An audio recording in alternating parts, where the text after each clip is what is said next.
Thank you for joining us this evening for the June 6, 2023 Monte Sereno regular city council meeting.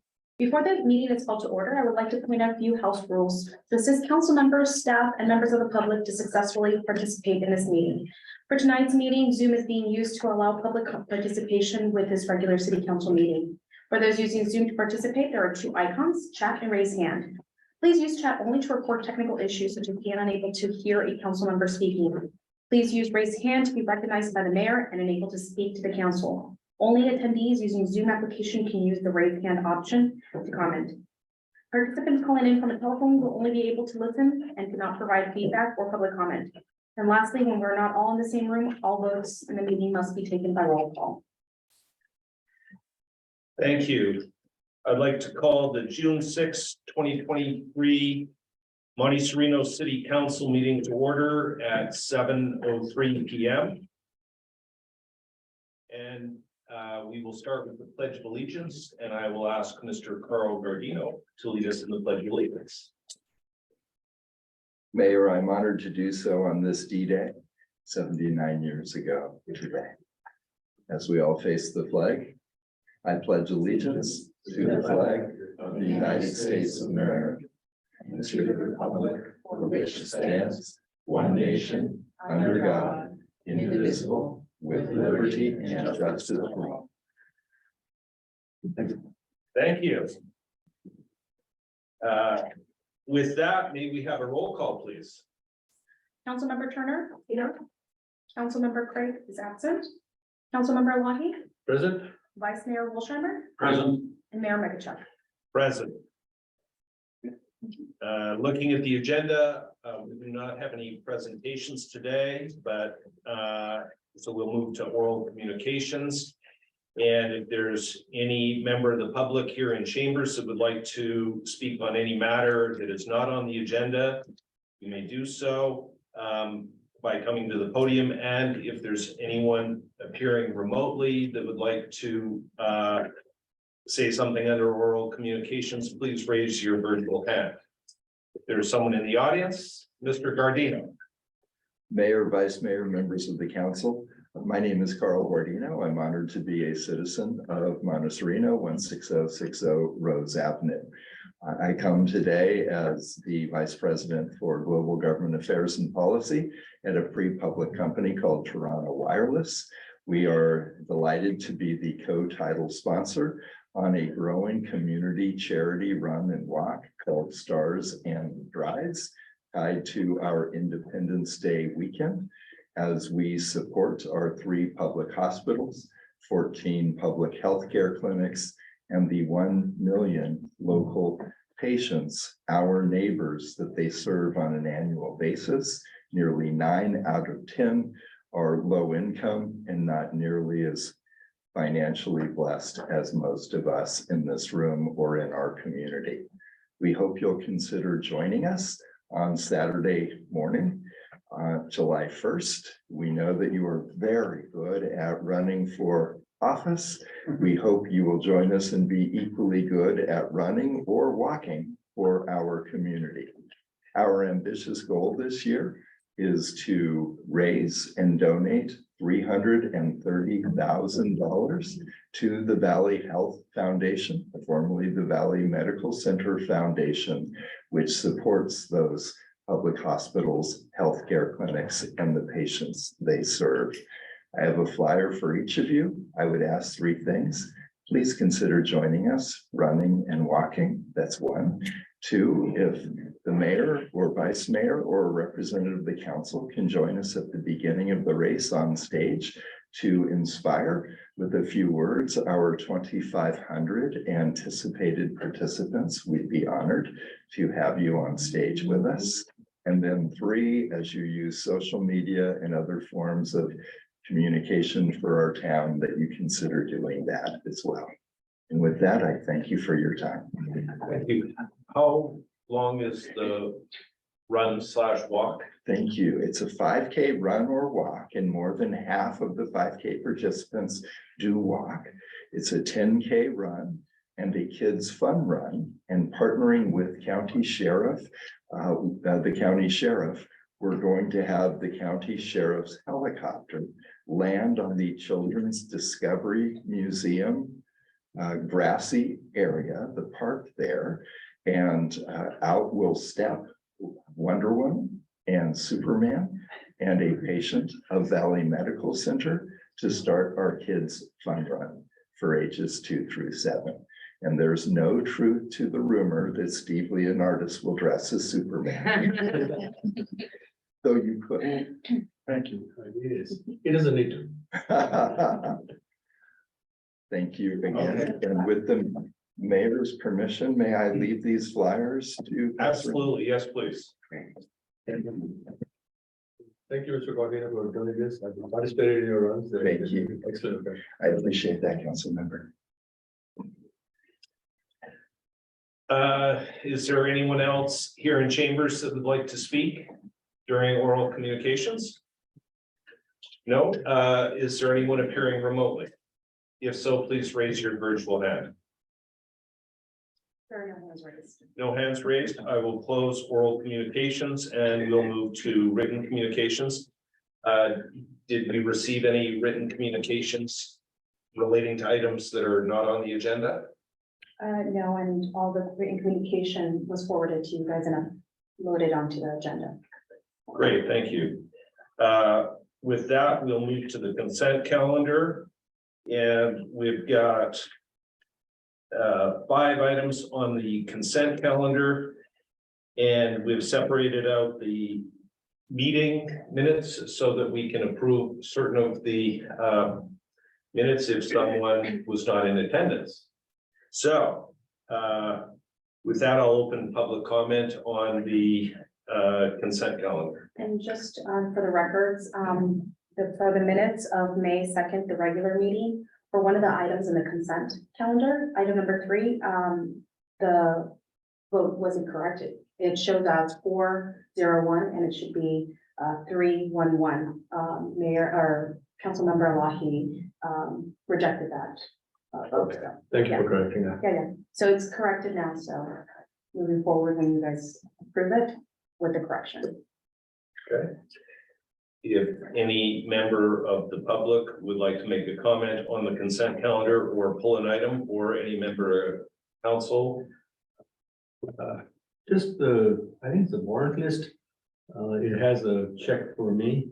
I want to recuse myself for voting in that way, but then your favor is going to. So other than that, I don't have a problem. How do you handle that? But If any member of the public would like to make a comment on the consent calendar, please come to the podium if you're appearing here in person, or if you're appearing remotely, please raise your virtual hand. There are no hands raised on the Okay, I will close public comment on the consent calendar, and I know that if we could have a motion that would exclude Councilmember Elahi from item 3, Item 4, or sorry, item item 4. number 20322 is the warrant they've given to me. It's the amount of $855.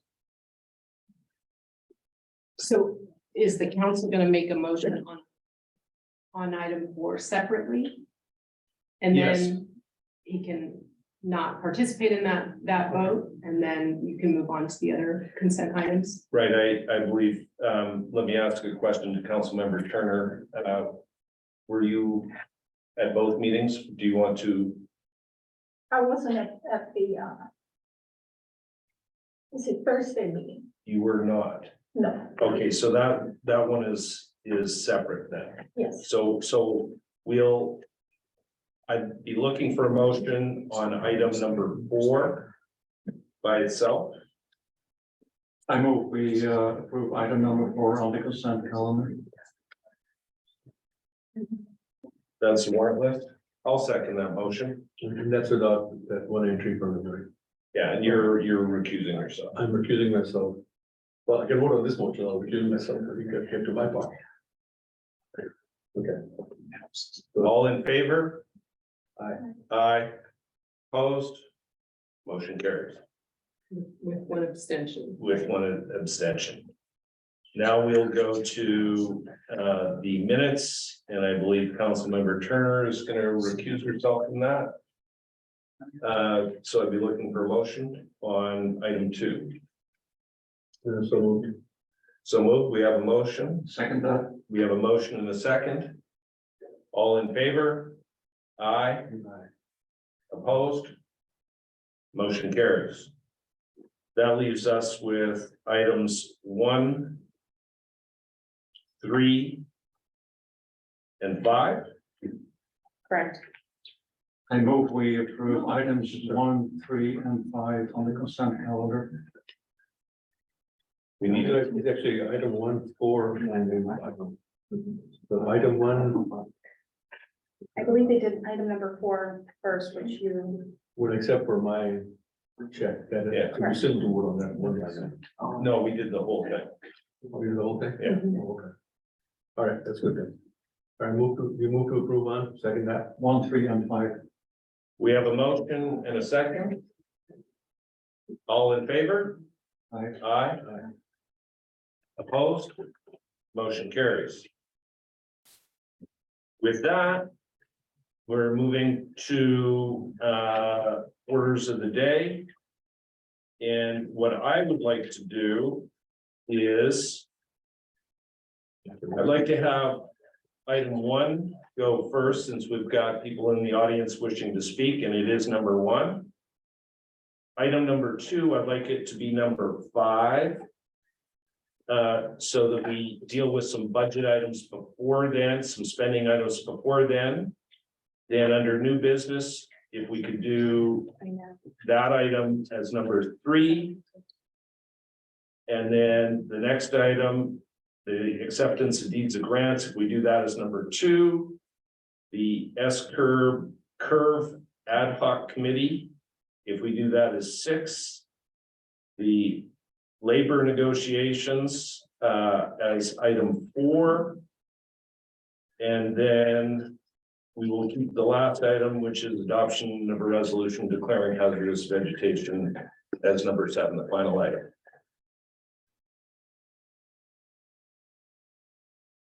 Is that acceptable? Can you do the numbering again? Okay, I should use that. I've got it. So I'll just read them down, okay? We go item, so it's number 1, Number this. 1 under unfinished. yes, then item 5. Under, We'll have, then the next one is 5th on the agenda. And then under new business, that would be 3. The deeds is 2. The S curve is 6. The labor negotiations is 4. And the last item remains the last item.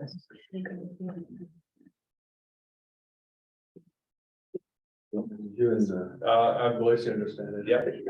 I've got it. Okay. Thank you.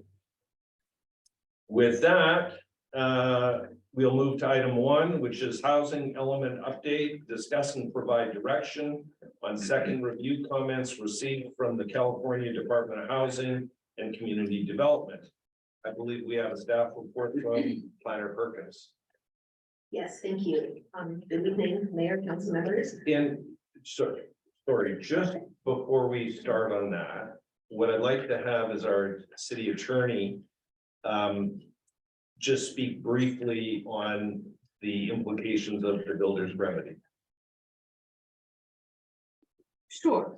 So the builder's remedy is a provision of the Housing Accountability Act that provides that when a housing element is not compliant with state law and a developer meets certain criteria, then that project automatically is approved, subject to ministerial review. So the Housing Accountability Act provides this remedy in a very narrow way, allowing for certain projects. As I mentioned, the developer has to submit an application under the builder's remedy, and the project has to meet certain criteria, including the the project has to be either 20% affordable to low income categories or 100% affordable to moderate income categories. And a builder's remedy project is not exempt for environmental review, so it'd be subject to environmental review. So the builder's remedy provides that a city could only deny a project that otherwise meets the builder's remedy requirements if that city makes certain health and safety findings. So it is a remedy that's allowed under the Housing Accountability Act, but it's a very narrow pathway towards approval of a project that meets certain requirements. So what I heard you saying is one of the key elements in there is that it can't be at quote market rates. It has to be, you have to allow occupants to from at a lower income level. It has to meet certain criteria, including either 20% affordable to low income categories or 100% affordable to moderate income categories. Okay. And this builder's remedy has is come to light recently because a number of jurisdictions are trying to adopt their 6-cycle housing element and has been used in Southern California as a way to get projects approved, but there aren't a lot of case laws or cases that analyze this provision of the Housing Accountability Act. So it's unclear how it will be analyzed by the court in its application. Thank you. I appreciate your patience in that. Do you have a, Yeah, I just wanted, if you don't mind, defining what affordable housing would mean as to income. What the criteria is and how is that cut out? Well, I think Diana could cover that in her presentation, on the general topic, but it is specific, the statutory is specific on and defines those terms. Understood. Yeah. And I guess in a city like Monte Sereno, where the land is so expensive, a builder would be hard pressed to pose a project where he's going to give a 20% affordable. So there's probably a built-in Right, and I mean, defense that cities like Monte Sereno. right, and Monte Sereno has adopted its housing element and has adopted resolutions identifying its housing element as compliant with state law. So my position would be that the city's housing element is compliant with state law, and so therefore the city is not subject to a builder's remedy. Great. thank you. Ms. Perkins, I'm sorry, I just wanted to make sure that we had our city attorney give us the definitive lay of the land there. Go ahead, please. Thank you. Good evening, Mayor, council members. I am Diana Perkins, the city's planner. The city council adopted the 6-cycle housing element on January 31st, 2023, and it was submitted to the California Department of Housing and Community Development on February 1st for their review. Comments were received by HCD on March 31st of this year and included requiring changes to the document. Many of the comments that were received are regarding historical information about the city, additional analysis on the effectiveness of the previous housing element, and background data and analysis of special populations such as extremely low income households. The comments include 2 main policy issues for council to consider. First is the number of planned new housing units needed to meet the regional housing needs allocation. Although the council and site architectural commissioners engaged in extensive community outreach and approved incentives to encourage the construction of 225 new ADUs within the city, HCD has not accepted the use of ADUs only to meet the RHNA requirements. HCD has indicated to staff that they would accept approximately 160 ADUs to be credited towards the city's RHNA. This leaves the city short of the required 193 new units that need to be planned for. Plus, we should also plan for a 10 to 15% buffer on top of the 193 units. One option to make up for the shortfall is to amend the city's current SB 9 regulations. SB 9 is a state law that allows for single-family lots to have 1 additional dwelling unit, or for single-family lots to subdivide into 2 lots under specified conditions. The Monte Sereno Municipal Code currently limits new dwelling units constructed under the SB 9 provisions the 800 square feet maximum in size. To date, only one SB9 application has been received under the current regulations, and that application is still in the review process. If the SB9 regulations were revised to remove the 800 square foot limit, it is likely that SB9 projects will be constructed, and those could be included in the housing element sites inventory to make up for the RENA shortfall. The second policy decision is the requirement for multifamily housing within the city. As required by fair housing legislation, multifamily opportunities need to be provided. One option to create multifamily zoning within the city is to use the SB 10 provisions of state law. So SB 10 is a state law that allows a city to create development standards for a specific lot. As an example, the building setbacks, size, height, or landscaping requirements can all be determined for a specific property, which could assist in mitigating impacts of multifamily development on neighboring properties. If the city council commits to using SB 10 regulations to create multifamily housing, the specific sites and development standards would be considered and discussed at future council meetings with neighborhood outreach and involvement. Staff recommends tonight that the city council consider committing to reviewing the SB 9 regulations to remove the 800 square foot maximum building size by the end of this year. Also commit to rezoning a minimum of 2 sites within the city for multifamily housing using the SB 10 regulations. The deadline for that would be January 31st, 2024, and that is based on state laws in accordance with this cycle of the housing element. And lastly, staff recommends that the council direct staff to proceed with revising the housing element as described in the staff report and detailed in the second attachment to that report. This concludes the staff report, and I'm happy to answer any questions. Thank you. Just for the benefit of everyone in chambers here, what we generally do is the city council will ask staff certain questions to clarify city council's understanding of the staff report. After the conclusion of those questions, then we open it for public comment, at which time each person that wishes to speak to address council has up to 3 minutes to speak on that matter. And then after public comment, after no one else wishes to speak, we will close public comment, bring it back to council. We will then have a deliberation, and then we will give direction to staff. So that's how we intend to proceed. And I think on this item, the action is to provide direction to staff, not to have any type of a resolution. So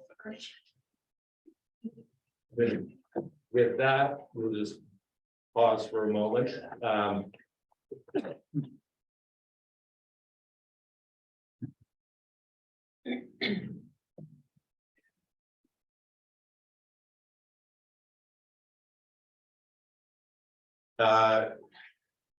Council, do you have any questions of staff? Go ahead. My question is a question of timing. In the recommendations, you say commit to revising, et cetera, by December 2023, commit to rezoning, et cetera. What does the state require from a timing point of view? So the requirement for the multifamily rezoning by January 31st, 2024 is a state regulation. If a city does not have a certified housing element by January 31st of this year, 2023, then any rezoning that's required as part of the housing element needs to be done within 1 year of that date. Okay. And the suggested time frame for the SB 9 modifications are just to allow sufficient time for the projects to to come in during this housing element cycle. Understood. Thank you. I've got a follow-on question to the timing. So when, let me say it differently. If we were to give you direction to include the items that you've requested in the staff report, how would that then result in the filing of an updated housing element, HCD? Could you explain how that will work? Yes, so based on the direction from council tonight, the housing element could include programs to revise these regulations by the dates determined by Fiscal. So the details of the changes to be made do not need to be determined at this time. Those would need to be determined by the deadline set in the programs.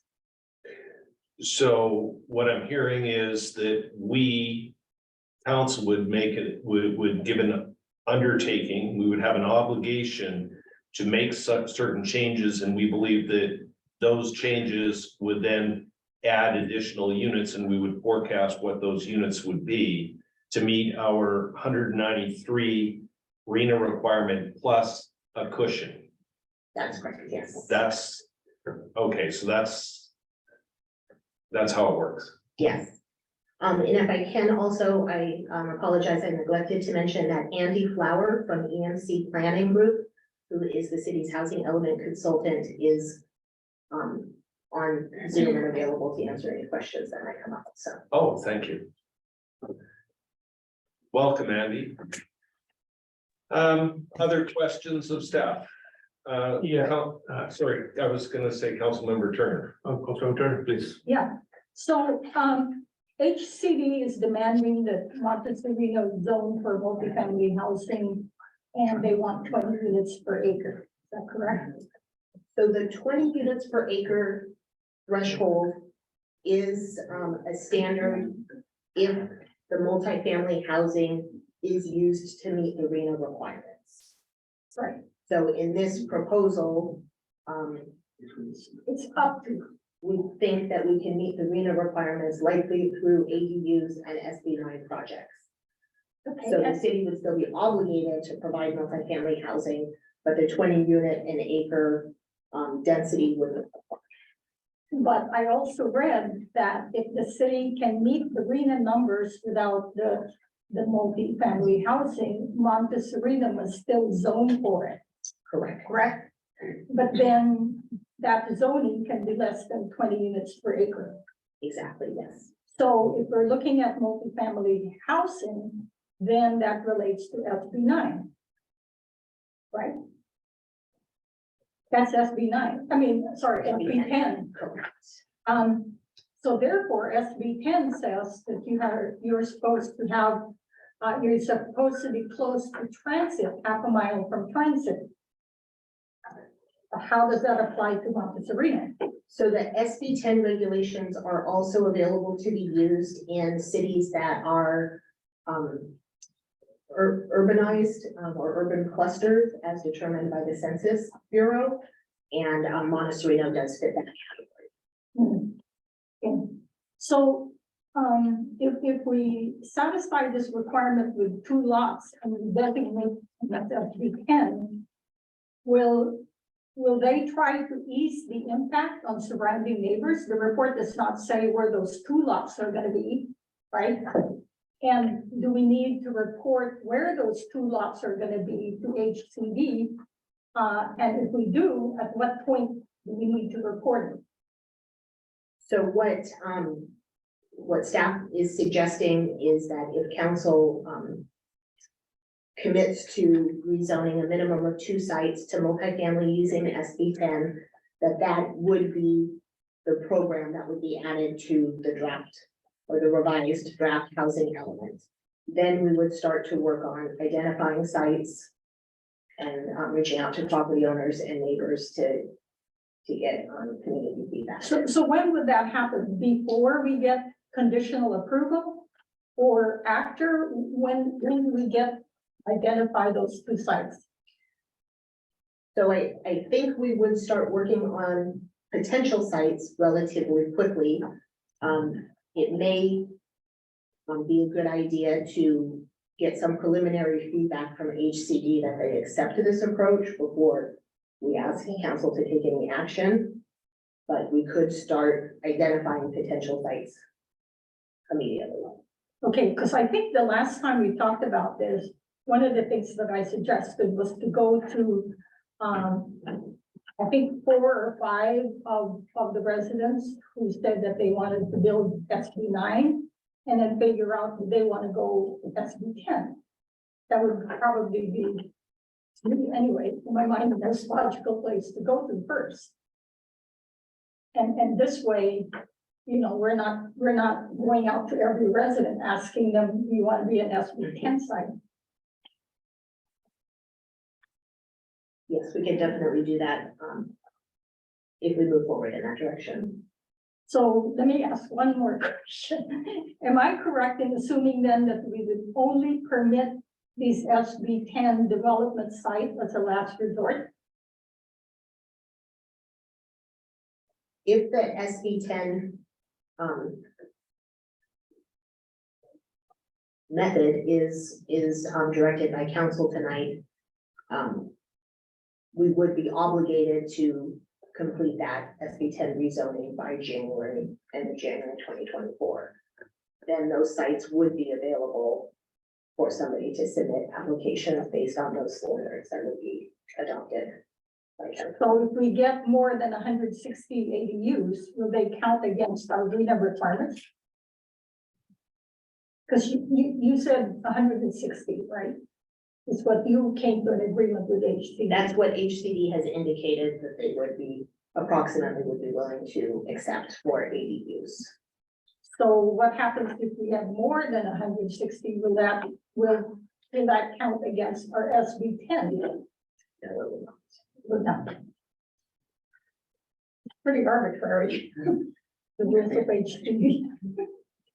Well, HCD is looking for, they want to see in the housing element a variety of sites, the types of sites. So not just single family residents, multifamily residents, plus single family residents and other types of sites within the housing elements. That's what they're looking for.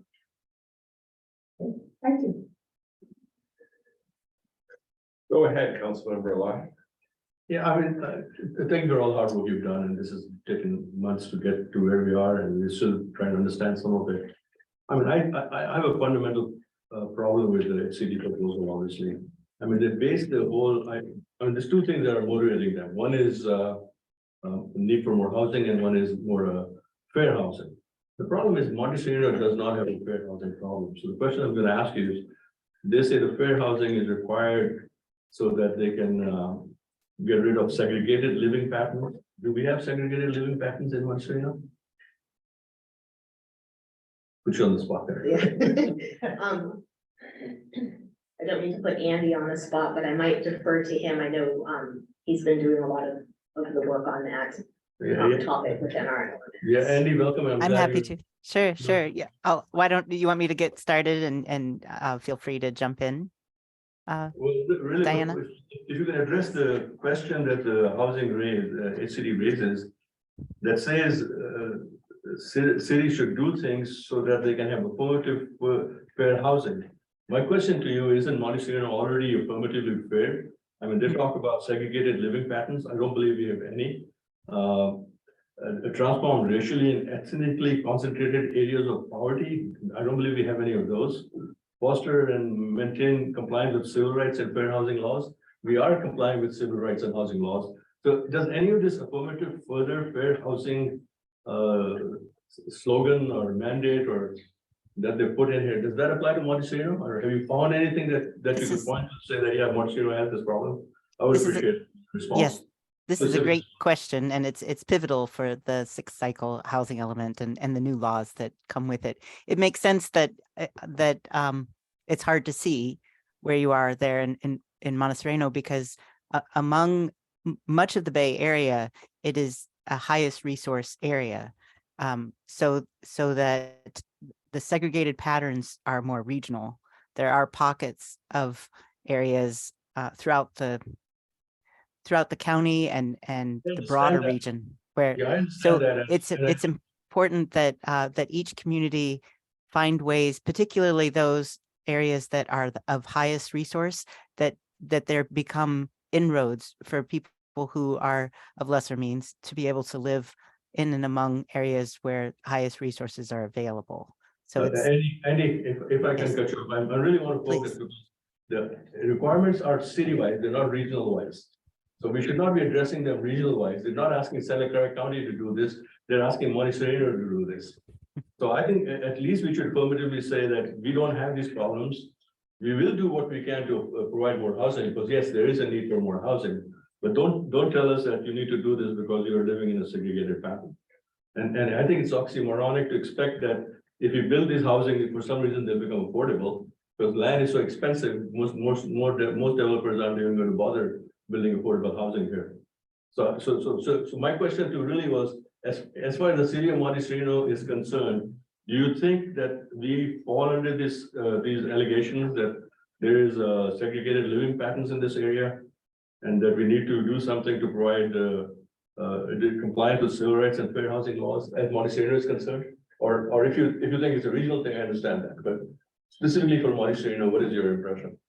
specifically for Monte Sereno, it is important for all landlords to understand what the fair housing laws are, and for those who may be renters, so that people have access to justice if need be, or an ability to report if necessary.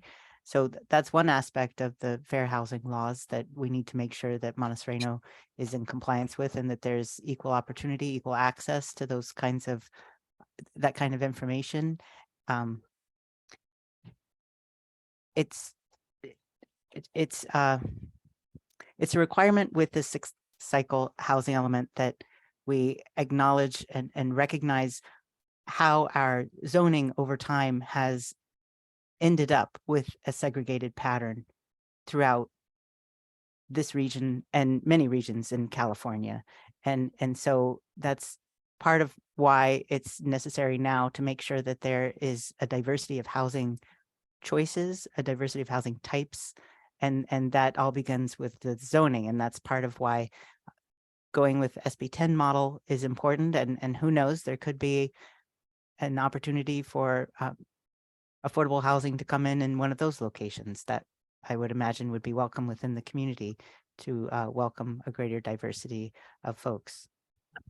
Yeah, I don't think you answered my question. I understand why this is there, but I don't think that answers. So I want to move on rather than argue with you about whether Monte Sereno is segregated or not. The second thing that came up was on SB 10. One reason, my question is, if SB 10 is adopted, are we stuck with having 10 units on the particular lot, or we can say, okay, no, we only need 3 on this particular lot or 6 on that lot? Will we have that flexibility later on, even if we approve SB 10? Yes, 10 is the maximum that's allowed. That's the number of dwelling units that are allowed to be zoned for on the lot using SB 10. But does the city council have the right to say, I'm only going to allow 2 on this lot? Correct. Or, Yeah, 10 is the maximum, we could do less. No, but we can always do less. So that's not like, once you say SB 10, then any developer can come in and say, here's my 10 lots, let me put it on. We Correct. have no And- discretion. And again, if the council chooses this direction tonight, we would then begin working to identify specific sites. I understand, that, but we could say it's limited to up to 10, Up to but you're not, because we want to maintain the, the quality of Monte Sereno, and if we have 10 units cropping up everywhere, that could affect it. And the second question is then, would that be, I thought that was a ministerial approval, but maybe I'm wrong. Would neighbors be able to come in and say, okay, on this lot, you've allowed 10, but we only want to allow 2 or 3? Would neighbors have a say so on what gets built on those SB 10 lots? Then the neighborhood and the community, it would have an opportunity, I'm sure we would have some community meetings, council meetings to provide input on the number of units. But once council adopts an ordinance to set a standard for how many units could be on a particular site, that would be the amount that's allowable. So on each lot, you get a chance to decide how many to put on. Correct. All right, thank you.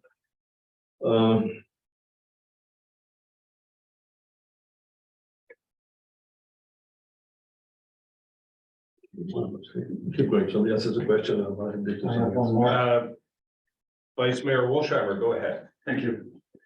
I don't know if this question is for Ms. Perkins or for legal counsel, but our city ordinance, SB9 ordinance, says that the maximum allowed construction is 800 square feet.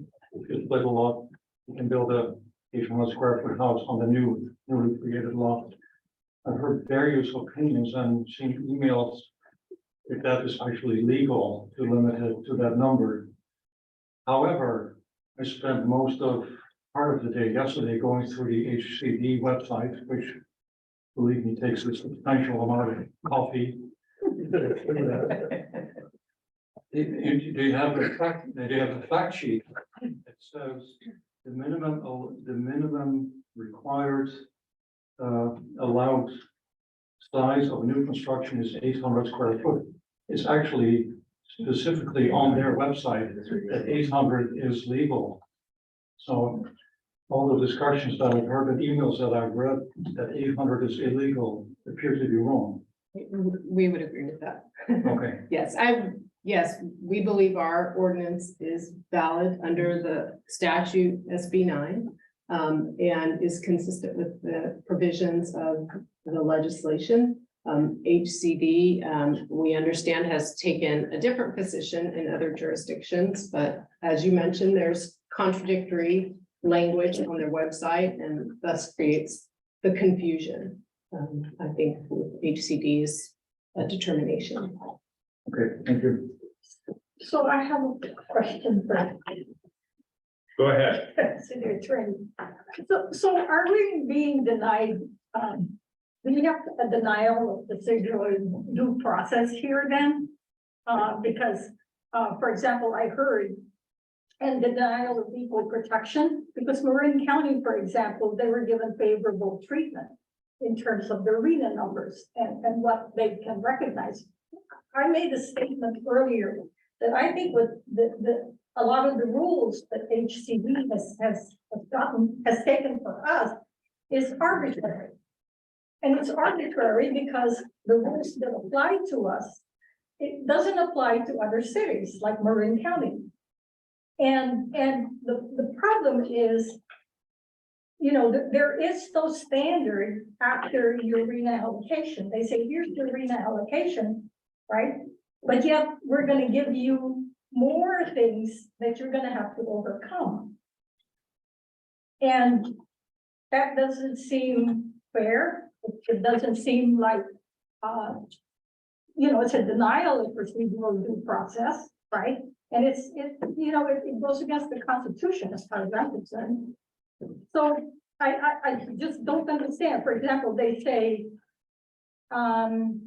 we don't think Monte Sereno will be able to meet your ADU requirements. Right?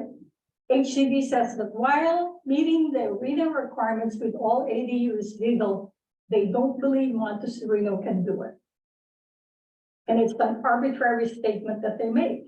They don't give us the ability to do it first and then punish us for it. They're punishing us for it, and then they'll say, you know, hey, we can't do it, so you're gonna have to do all these other things. And that's my take on it. This is not a, What's you know, your something. what's your question? My question is there anything else that we can do to go back to HCD to correct some of these things that seem so arbitrary? Well, I think Planner Perkins has worked very diligently to explain Monte Sereno's position on various issues and why we believe our housing element is compliant. And Planner Perkins can expand on this if I misstate or don't say enough. But they are reviewing a number of housing elements, and so they are providing their feedback in a way that they believe is, you know, it interprets state law consistent with the factors for the increased push from the state legislature to build housing because there's a housing shortage. So they are interpreting it one way. And we're trying to respond to their interpretation and either correct them or change them or try to address their concerns in a different way. So as Planner Perkins has identified, she's recommending using SB 10 to meet HCD's concerns. So I think Planner Perkins and Monte Sereno and other cities are trying to respond to HCD as best they can so that they can get their housing element certified, because HCD is the agency that certifies the housing element. Additionally, HCD will be reviewing all of the housing element annual reports. So they're probably, my guess would be that they're trying to alert cities to issues that will need to be addressed at that annual report level if cities are not meeting their RENA obligations.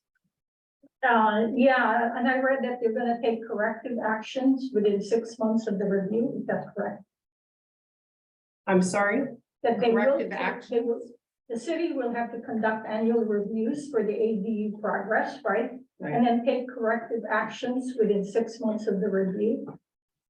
I believe that's the case. I'm not positive on the time limitations, but they're certainly reviewing the annual review reports, and they will provide feedback if they feel that the report is deficient or the city's not complying with state housing laws. So will we also be required to reach out to the developers who do affordable housing annually? To developers?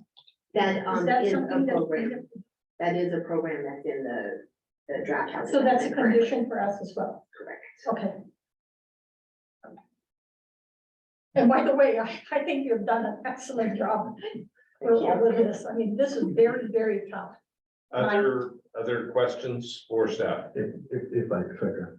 I just wanted to ask you about, you had made a comment about getting I believe the discussion with West Valley Community Services or other regarding the affordable project to see if you could get some subsidies, other sources so that we have additional income available for housing. Was that something also that is going to go into the report? Yes, that is a program in the draft housing element for annually for staff. As mentioned, to reach out to affordable housing developers, to remind them of opportunities within Monte Sereno, as well as work with county and state agencies for any funding that may be available to such developers. Okay. And that's the other thing on the ADU, the 160, HCD hasn't cut it off. They haven't said you can only do 160. What they've said is based on your averages of the last few years, we think the most you're going to be able to do is 160. Now, we may be able to prove them wrong in the next 3 to 6 months if more permits come in which case we'll have more room. Finally, on the SB 9, I think that question came up as to looking at it. So, I mean, our goal on putting the number at 800 feet was to encourage affordable housing, because the smaller the lot, the cheaper it would have been for a prospective buyer. But that doesn't seem to have worked since nobody's applied for it. So I appreciate your comment that we should look at it again. Thank you. Other questions? No? With that, I will open the public hearing, and usually we have cards, but there hasn't been that many people in chambers. So I won't necessarily ask you to fill out a card and then I can shuffle through the cards and figure out who's next. If there's an orderly pace, I would invite you to come forward to the podium and make your comments. If you could just state your name.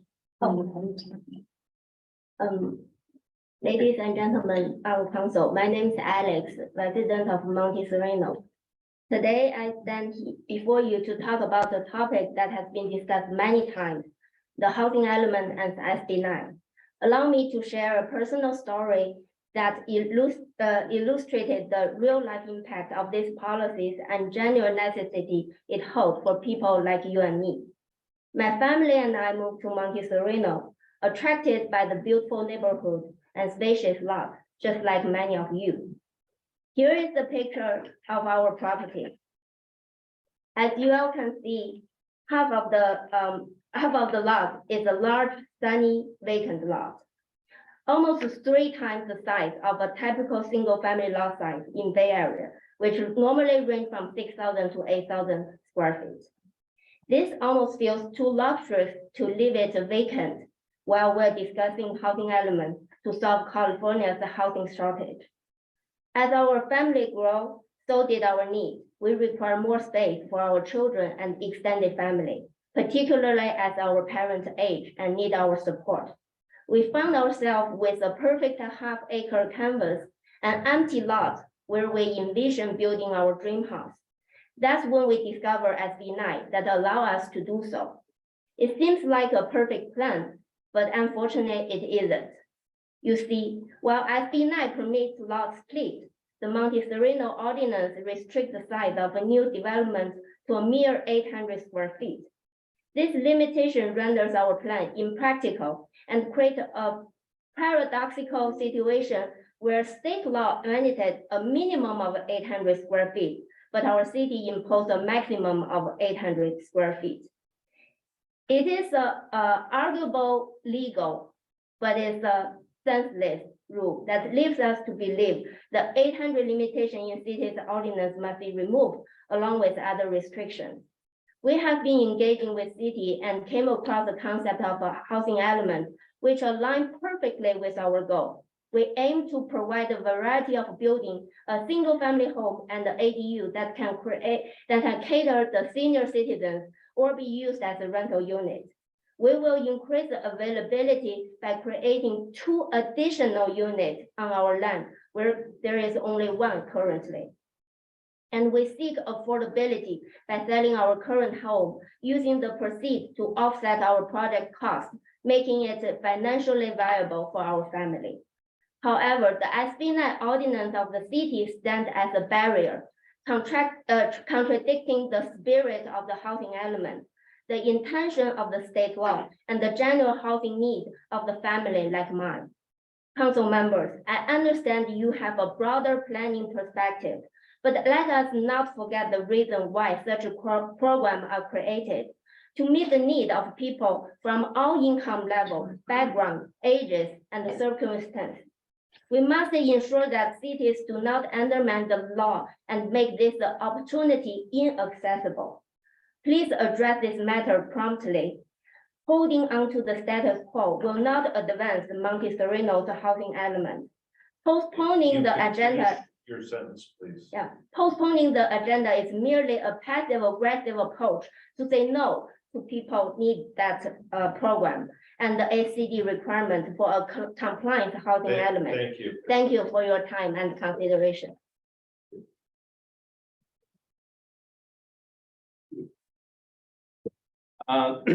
Dear Mayor, Vice Mayor, Council members, and city managers, my name is Johnny. I'm resident of Monte Sereno in 1779519 Avenue. I'm speaking to emphasize the urgent need for modification of the existing SB9 ordinance.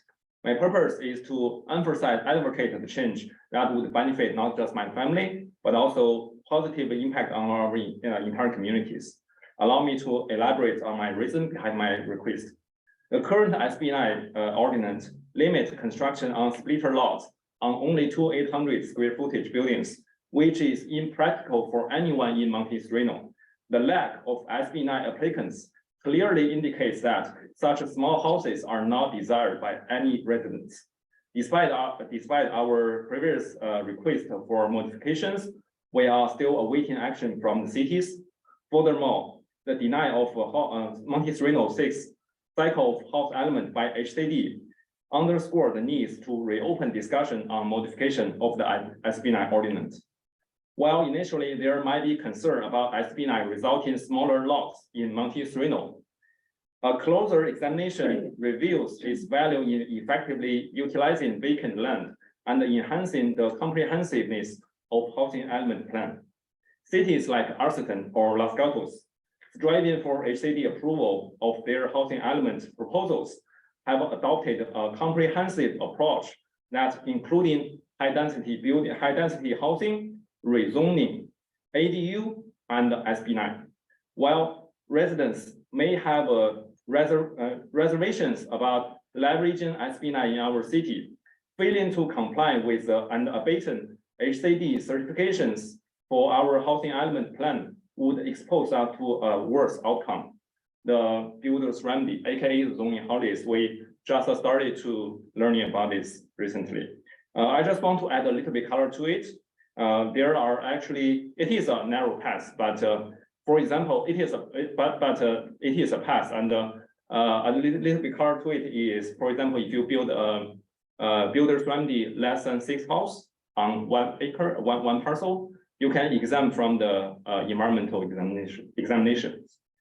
So a fairly question for all the city members, council members, and our fellow Monte Sereno neighbors is: would you prefer your neighbor's property to be divided into 2 families that blend well with the surrounding communities, or have 6 houses built on the lot? By sensibly modifying the SB9 ordinance, we can strike a balance between effectively utilizing available land and preserving the characters of our community. This approach would make our house element package more comprehensive and align with plans adopted by other cities. It also increases our chance of secure HCD approval for our house element proposals. I urge you to last sentence. Yeah, sure, thank you. I urge you to consider the long-term benefit and make the necessary modification to the current SB9 ordinance. Thanks for your time and attention. Thank you. Thank you. Go ahead.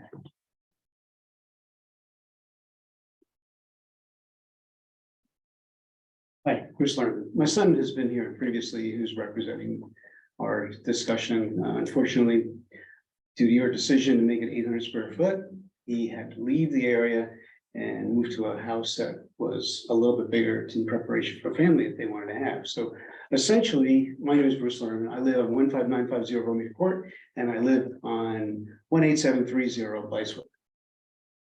So how does that happen?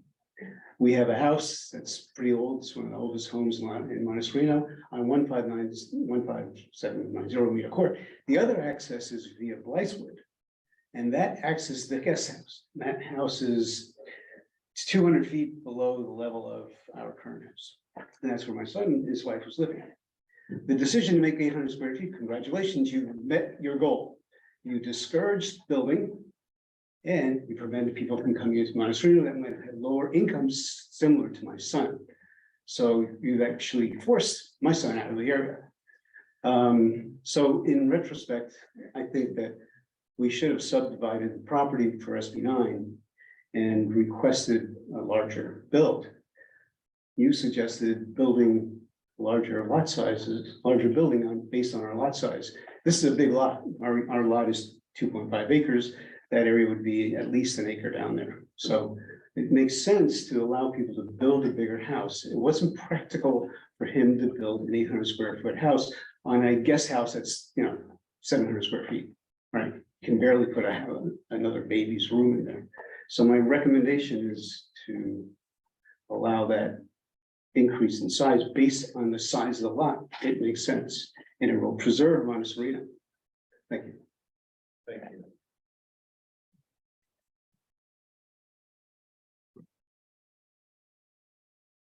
Good evening, Council. Sean Luthold, resident of Monte Sereno, former council member and mayor, but now that I'm not, I can speak frankly, and the HCD is bullshit. What they're doing is bullshit, and that's my legal term for it. They're moving the target. They're being arbitrary, as Ms. Turner correctly pointed out. Multifamily was not part of this cycle for us, period. No way, no how. We would have done it if it was part of the cycle. It wasn't.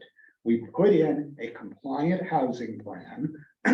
We corrected the problem of we're only going to accept 160 ADUs by bringing in signatures from people who are committed to building.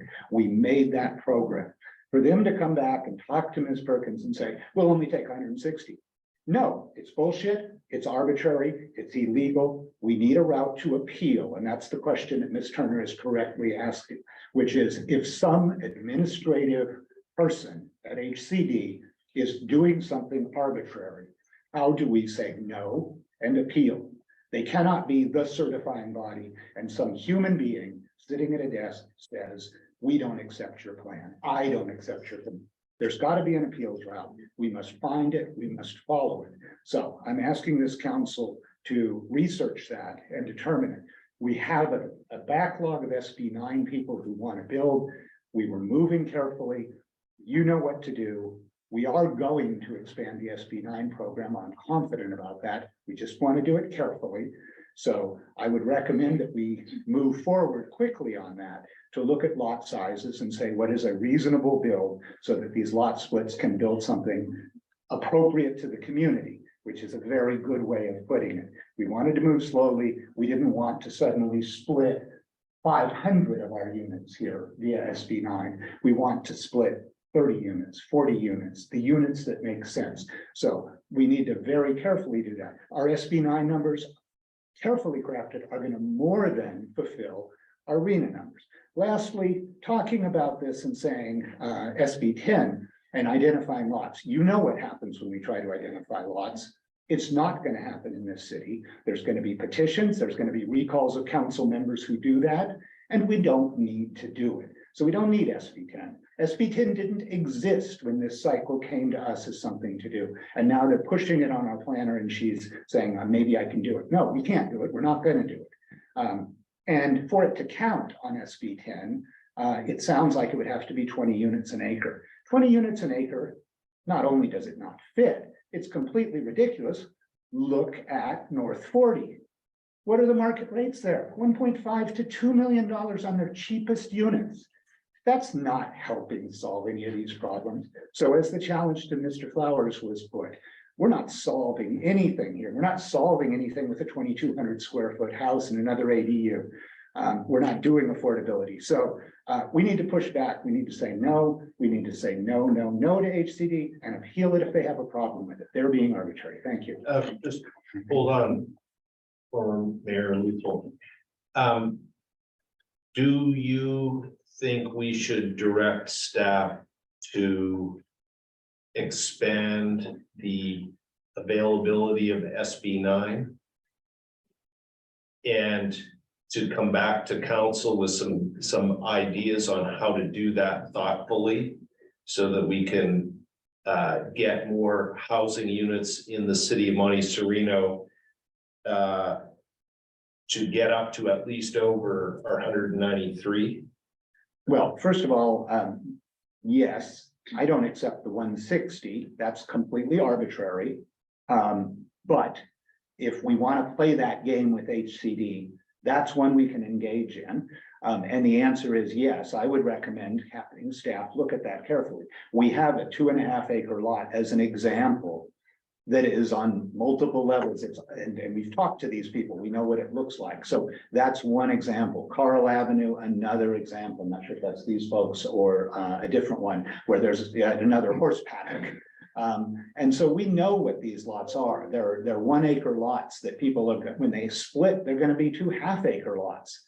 It's obvious that the easy solution is to have the zoning district that's applicable to the now split lot, perhaps apply to that, or one district below that. But my recommendation would be that we have staff look at that carefully to see how many units we may be affecting. Because like I said, SB9 in its broadest sense, everybody can do. And we don't want to be promoting that for all 1,000 units here. But we do want to very sensibly say, if we do this, we've definitely got 50 people who are interested in splitting their 1 acre lots into a couple of 1/2 acre lots, and they're appropriate for that. And that's more than enough to cover from 160 to 220. So I would strongly recommend we go that route. I think you're on the right track with that. Again, multifamily housing, it's not in the cycle. So HCD saying that just illustrates how arbitrary they're acting. Oh, okay. Thank you very much. Thank you. Appreciate your input. Thank you. Mr. Jeans. Council members, I'm in full agreement with Sean Luton. Can you speak louder, please? I'm in full agreement with Sean Luton. I think SB 9 is a good solution here. And I do believe, I've seen it in other cities now and other towns. The people who are coming to me, who are asking to do SB 9 lots, are typically people who are often somewhat financially constrained. A lot of their money is tied up in their property, and they'd like to release some of that. And this is a way to do it and still stay in the community, rather than having to leave the community to retire. And they see SB 9 as a solution. They're on a nice lot, 1 acre, large 3/4 acre lot or something like that. And there is an area on their lot that could support an SB 9 lot split. The reason I submitted to the, in the comments, a particular application to show you what can be done with an SB 9 lot split that is not too intense, is to show you that these are reasonable projects. So having said that, I did want to point out one thing that I read.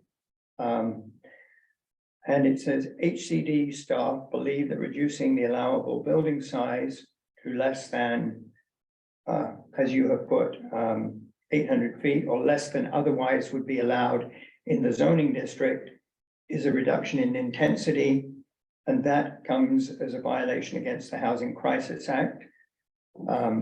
Your attorney may disagree with that, but if we can all agree that SB 9 is the right way to go, we don't need to deal with this confrontationally. I would like to suggest that one of the approaches that if people can stay within the confines of the zoning district that they would be reassigned to when they do the lot split and not try to use the SB 9 setbacks, they should be reasonably able to build a 2-story house within the setbacks of the 1 and 2-story setback limits. And that can be presented by Diane when it comes to you. I don't like the idea of waiting until December to get a decision on this. I don't see why it can't be September that this is visited and we can get going. I've already submitted a lot split application to do a split. I have 4 more people, all with 1 acre lots, who want to do the same. Finish your sentence, please. Who all want to do the same, and they don't want to stop at having split the lot and having to build rental units on their lots. They want to build a house for themselves. Thank you. Thank Mr. you. James.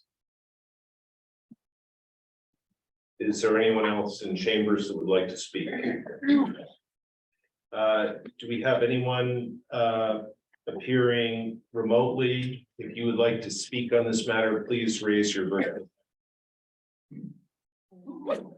I will close. Sorry, one just. Oh, okay. If you could promote them, and they will have 3 minutes to speak. Hi, can you hear us? Yeah, can you hear me? You have 3 minutes.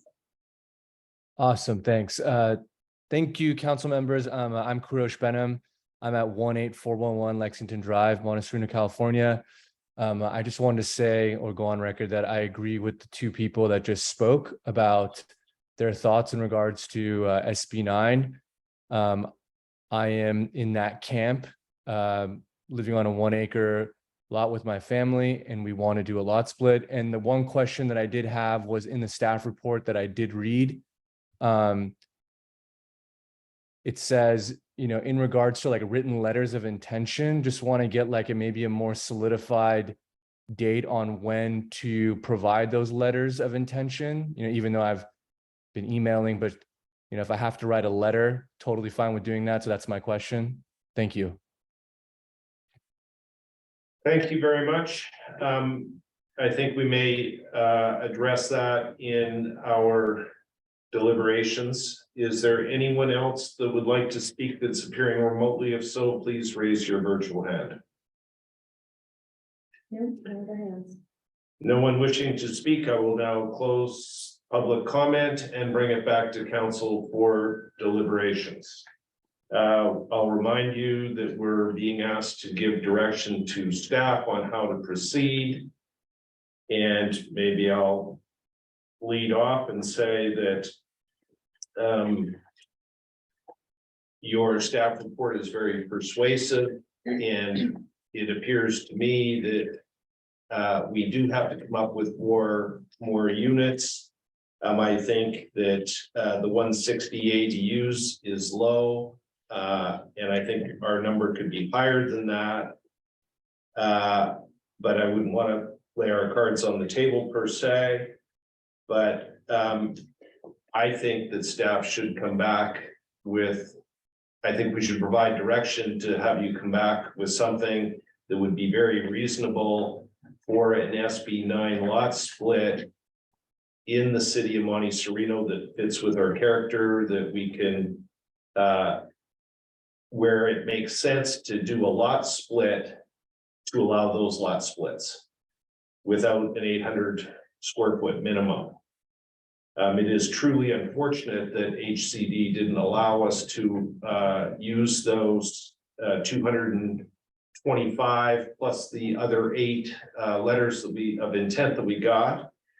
And I'll keep going and say that if we give you this direction, could you also come back to us with what some sort of a tangible letter of intent would be for a lot split, so that we could use those numbers persuasively with HCD. I don't have any comments at the moment on the SB 10. I will invite other comments from council members. Yes. Thank you. Yeah, I appreciate the comments made by the individuals who have taken the trouble to come today. Thank you, Mayor. Your comments are always welcome, and it's great to see you here. Thank you so much. So SB 9 directly, we adopted it. We looked at 800 square foot as an affordable way of providing housing, but it's not providing any. So we do need to take another look at it. And I agree with Mayor Makachuk. Let's get back to it. Bring it at the next meeting. Well, let's not wait till December. Let's bring it here at the next meeting if you guys can put it together. I know you got a lot on your plate, but as soon as you can bring it back, and let's do an SB 9 modification. So that becomes the appropriate way of moving forward. And if you get that in time, we may have the number of applications. They'll tell us, we can tell FCD we actually have so many applications and so many letters of intent. So I think we do need to take care of it. SB 10 is really seriously an issue. I mean, I would look at it if we could adopt something saying, yeah, we'll do SB 10, but under no circumstances more than the same number of units we built on it, that would be within SB 9, which would be 2 houses and maybe 2 ADUs. So maybe you can build 4 if you're going to SB 10. But if you can avoid it, let's avoid that. If you can get the SB 9 process done, we may have enough. And obviously we disagree with the HCD's thinking that only 160 will be built. But I think a lot of that also depends on what's happened in the last year since we started. If we've had more applications or fewer applications than ADU, if you had more, then obviously we have something to say to them, hey, that your reading is incorrect. I would also really like to see in our report responding to these affirmative fair housing allegations. They seem to say that Monte Sereno is discriminating, is segregating, and we need to do this. We need to address it. I mean, I appreciate Andy is saying as to why this is there. But I don't want to come along as a racist city. We're not. We take care of our people. We have minorities on our city council, and and our city is built full of minorities, and we do everything possible.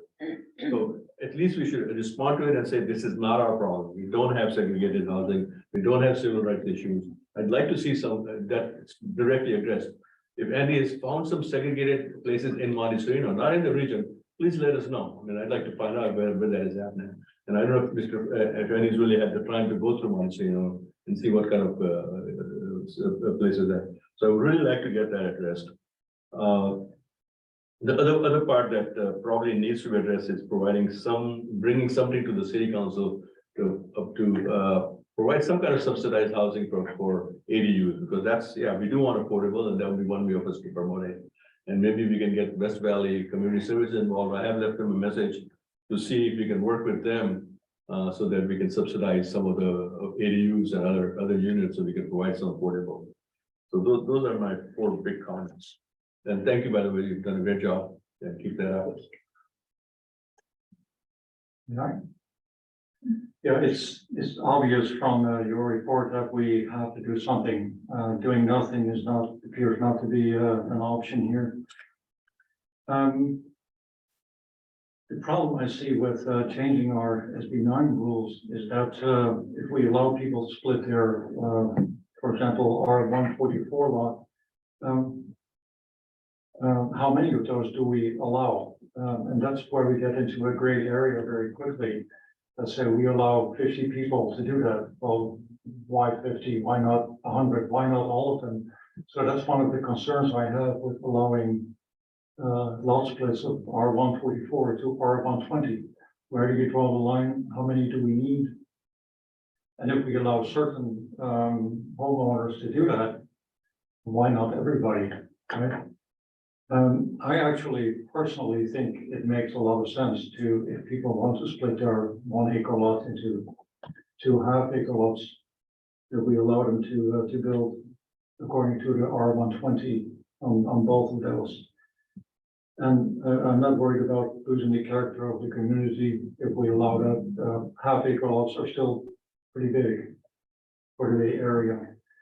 So I don't see any issues there. Another option would be to, if you split a lot, to allow on the newly created lot, allow something smaller than an R120 building as is currently defined. But again, you quickly get into a gray area there also, and into a more or less arbitrary area. The one thing probably the only thing I do like about SB9 is that it actually protects against further splits. You can split SB9 lot only once, and split it again in the future. Only one split is allowed, so you can't create 2 R120 lots and then more R18 lots from that. So that's protection. It's probably the only thing I like about SB9. It's horrible. I won't use your words, but it's horrible.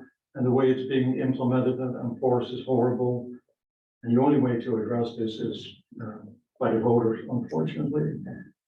I also completely support the notion of not waiting until December to do this. I think we should do it as soon as possible. Thank you. Can I say something? Yes. Thank you. I think, I'm not going to repeat what they've already said, but one of the things that we haven't gone back to HCD on probably is this notion about having narrow roads, right, for Monte Sereno. Certain areas that are in the fire zone. And the fact that we have no commercial property. And many of the other cities are able to do the SB10 because they have commercial properties.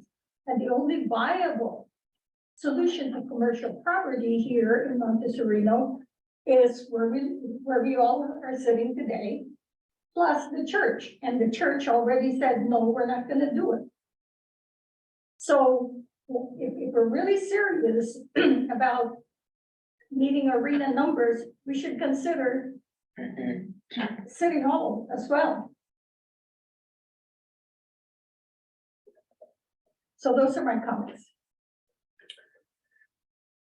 Thank you. Just circle back one more time on the SB10. Does anyone have any comments on SB10 that you didn't already make? I just want to make sure that, and the multifamily. No. Well, I think that Planner Perkins, you received some direction from council, and what I'm hearing is that we do want you to come back with some thoughtful alternatives for SB9 lot splits so that we can throttle the adoption of that without having quote, too many or too few. And I think also for some way of showing the interest of our residents so that when we go to HCD with our numbers, that those are our numbers that they are confident that we're going to be able to deliver. I'm not sure that I agree with Councilmember Turner about City Hall, but I think that we can't really move the needle at City Hall, but we can move the needle certainly in our 1,240 parcels that we have. Do you have any questions of us that you require additional direction on? So thank you for the direction on the SB9, and we will incorporate that into the revised housing element document and begin working on some alternatives and information to bring back to council quickly. So then that leaves how the council wants to proceed with the multifamily zoning requirements. Well, I'll jump in and say that you've got some consideration of that, and I think that we did hear that that was very difficult before with spot rezoning of the Baptist church. So I think we have to be careful, but I think that we also must consider what our alternatives are there.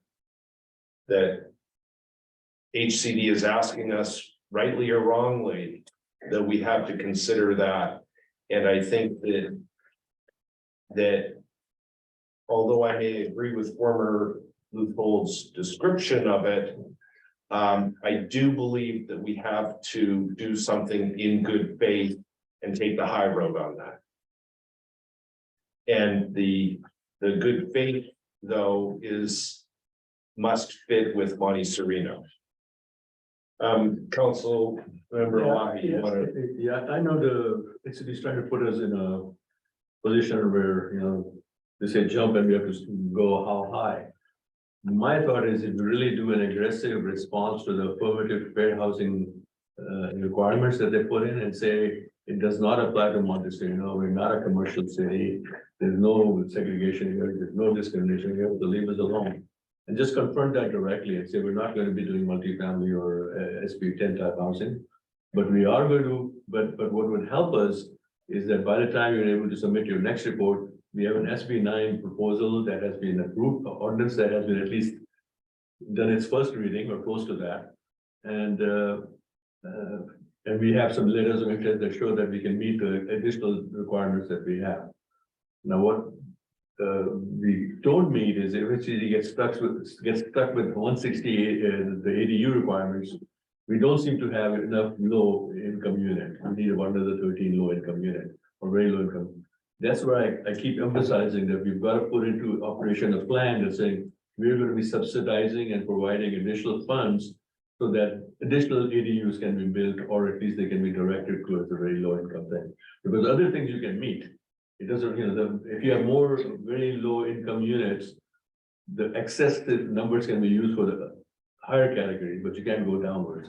So we need to, so that's why I keep emphasizing that we need to put that into place and have some discussion with West Valley Community Services or some other people with whom we can then leverage and provide additional subsidies. So I would request two things. One is to emphasize very strongly as to why Monte Sereno is not fit within the broad brush of, you know, being a segregated community. Just because the prices are higher, it's not a segregation issue, it's a wealth issue. So this is where people come in and they've got more funds, and anybody who has funds can come in. It's not a segregation issue, and it does not solve the affordability crisis, because anybody who builds here will still build a $1 million or the $1.5 million property. So I really would like, and if you could do something in that regard, that would be very helpful to emphasize that this is not it. You've done your research and there is nothing that meets within those criteria. So may I say, Just one moment, then I'll come back to you. I do want to underscore exactly what you just said with regard to segregation. And I know that the 4 council members that are sitting here were not born in the United States, and all 4 of us immigrated to the United States.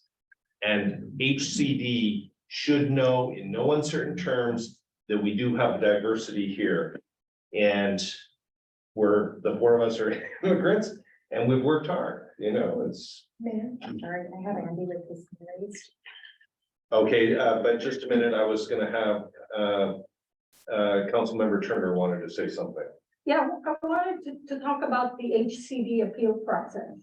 I think one of the things we need to look at is what is their appeal process? Because from what I understand, they have no process for appealing. So we need to figure out, how do we approach this with HCD first before we actually get into saying, here's our process, right? A lot of other cities have not been able to go back and appeal.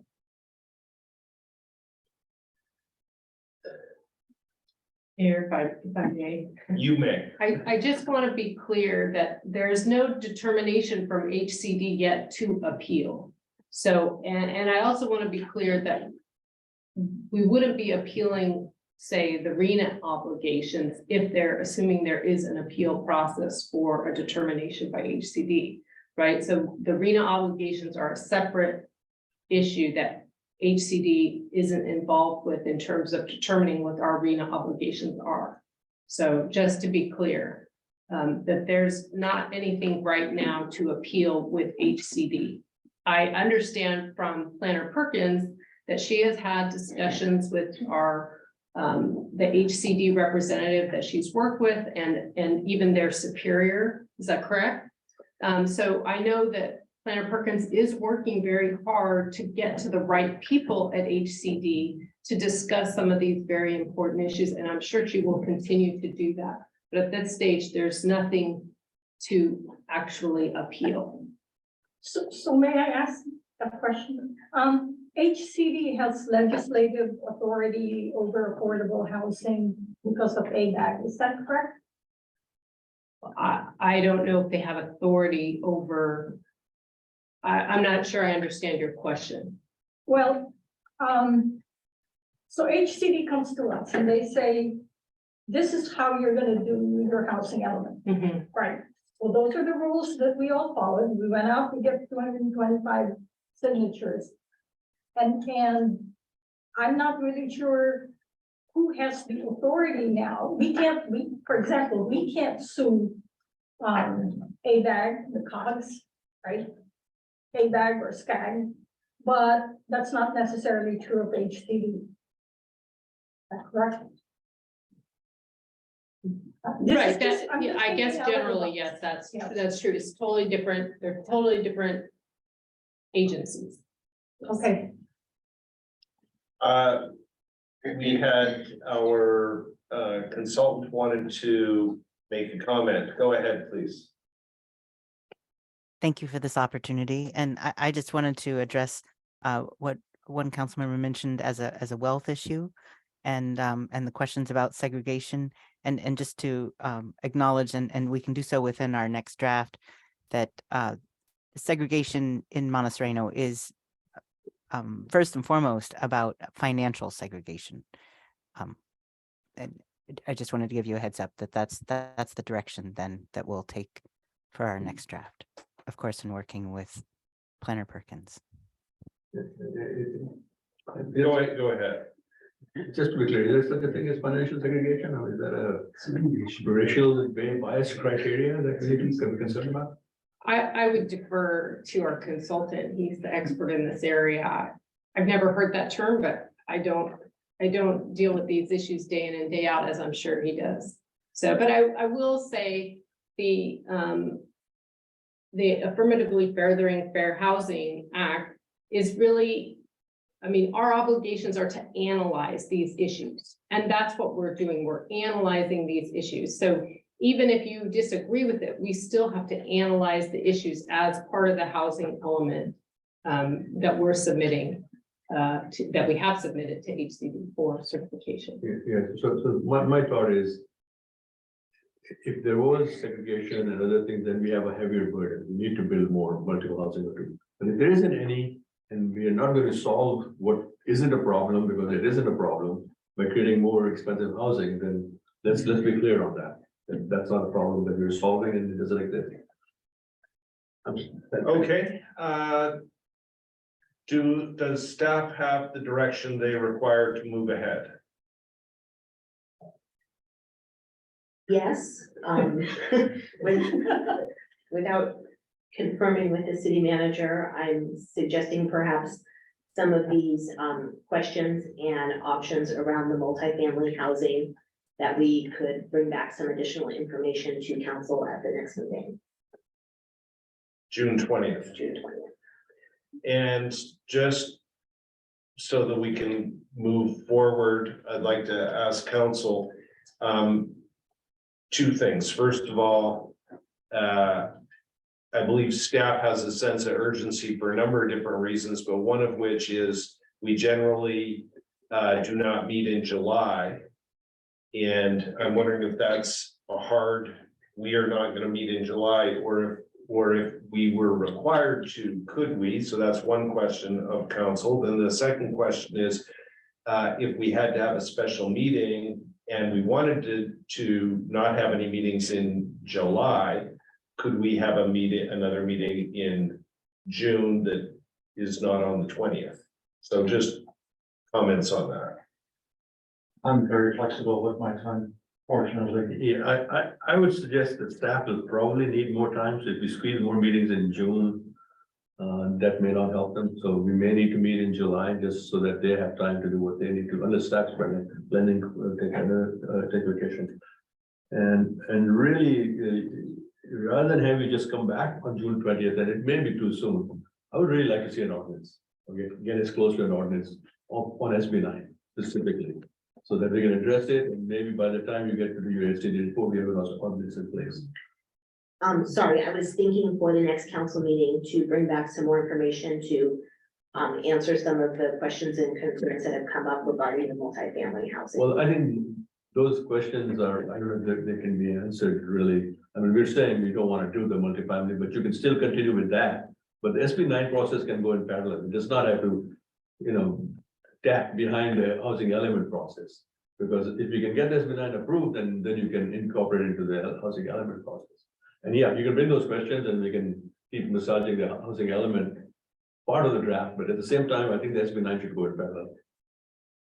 Councilmember Turner. Yeah, so with regards to July, the month of July, I have made arrangements to be out of town for the whole month of July, but I can be available over Zoom. Okay, understood. Okay. Are we?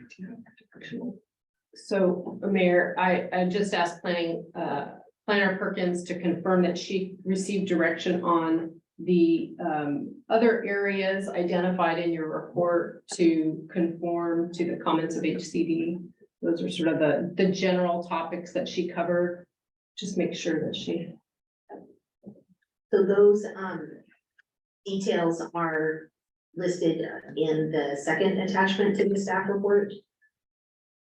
And again, that is more of the background analysis, additional analysis on the effectiveness of the previous housing element. So unless Is all the council amenable to staff proceeding as indicated in the staff report? I'm seeing a majority shaking, well, maybe. As indicated, but as modified by our comments. But so just the other topics, not SB9, not the SB10 discussion, multifamily unit discussion. There were other topics of general matters that were in the housing element where staff identified that they recommended various changes. I would like to offer to staff that you have council members take a look at the drafts so that you get full input. I've noted a number of what I believe are errors in some of the data that are in there. And we talked about that, Ms. Perkins today. And I want to make sure that our numbers are rock solid. So I will volunteer to help with that. Provide comments. Yeah, I think we'll have to get back to you. Yeah. Okay. Are we good on that item? Yes, thank you. Thank you, everyone that appeared remotely and also came to chambers today to speak regarding SB9. We appreciate your input, and I think you have heard from our direction that we're listening to our community. Thank you. Okay. Yes, we can take we'll take a 4-minute break.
Our recess is over and we're gonna go back to the item that is acceptance of deeds or grants of easements or interests in real property.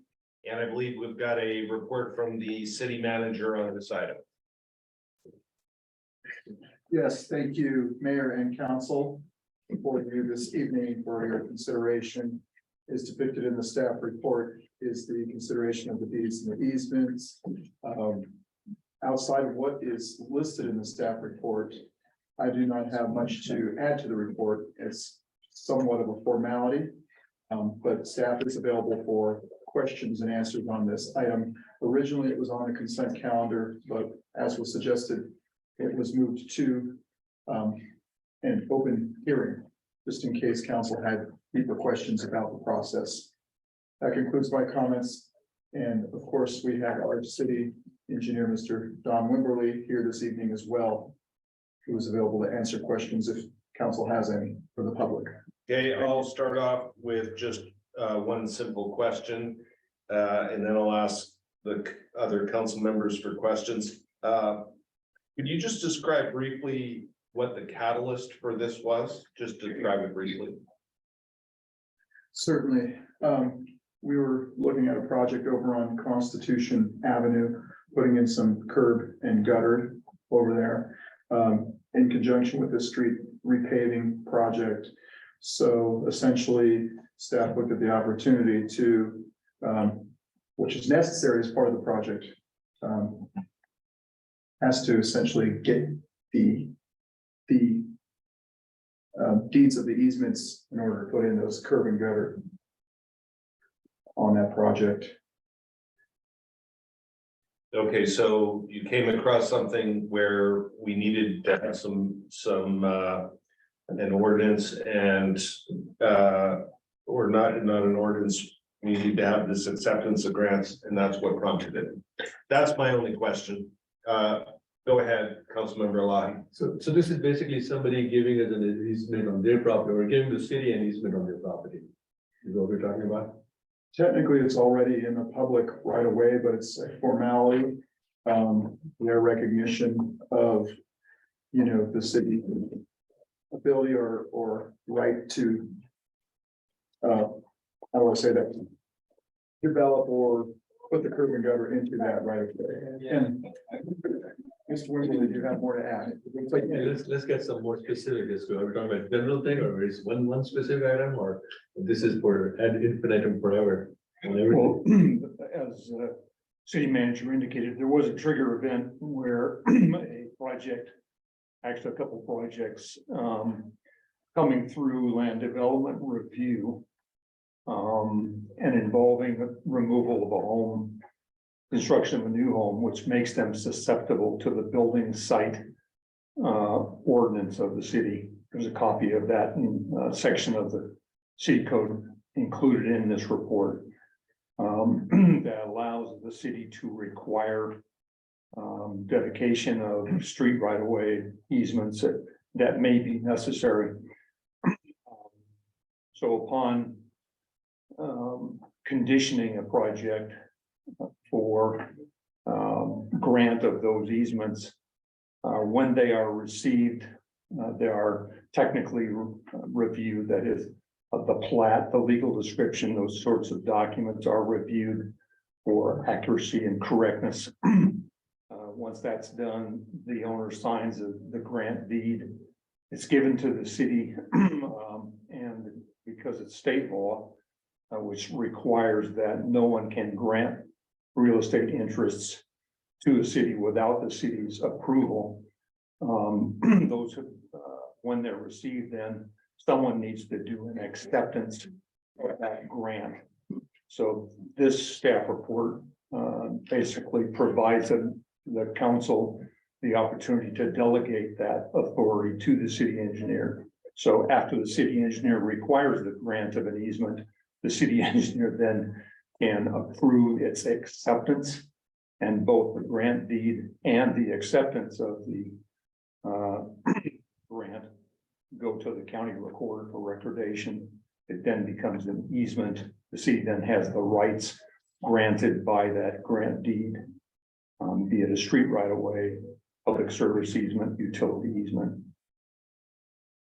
Okay, thank you. Other questions? Oh, Did you want to add something? Well, I was just gonna say that to answer your question, though, yes, this would apply. The resolution that the council would be adopting tonight, or that is being put before the council tonight, is to give the city engineer authority to accept certain interests in real property, and it's authorized to accept interest in real property on behalf of the city of Monte Sereno pursuant to Government Code Section 27281. So it'd be a general approval. Yeah, so I'm just trying to see if you can put some guardrails on that. I mean, I know you're dealing specific. I'm sorry. I'm just trying to see if, Guardrails. Oh, correct. any guardrails around that. I mean, I can understand a specific easement where it's already a right of way, like city manager was mentioning. But if it's broad enough, I mean, does that allow the city engineer to accept a whole plot, for example? Does this allow the city engineer to accept something that may be encumbered and where the city now has a liability that may come by accepting the grant? So how do we, put guardrail around so that you get to do what you think is appropriate? But we're only talking about limited easements that give the city the right of way that we need, but we're protecting ourselves from having accepted something that might be polluted, for example. There might be a toxic leak under the particular ground or something else that we may then become liable more than we expected. So I'm just trying to see if you can phrase it in a way, and maybe the council can help us phrase that. I mean, what I'm trying to say is we want to make sure that whatever the city engineer accepts, there is no issue with liabilities, underground toxic stuff or anything else that you can think of. Well, I would say that, this is pretty standard in various jurisdictions where they authorize the city engineer to accept interest in real property, because the city engineer is in the best position to evaluate whether or not it's appropriate. I think you could put in some language on what types of properties that this resolution would affect, but that may hinder his ability to do his duties in the long run, because we can't anticipate every scenario that'll play out. So Perhaps the one distinction that may be a guardrail, and it may, as council advises, need some language in the resolution, but the intent here is to have the city engineer be able to accept easements and not fee title. The building site ordinance that's in your packet, which really is the basis for this delegation, is about the city being granted easements, not property. There's nowhere in the building site ordinance that fee title to property can be required.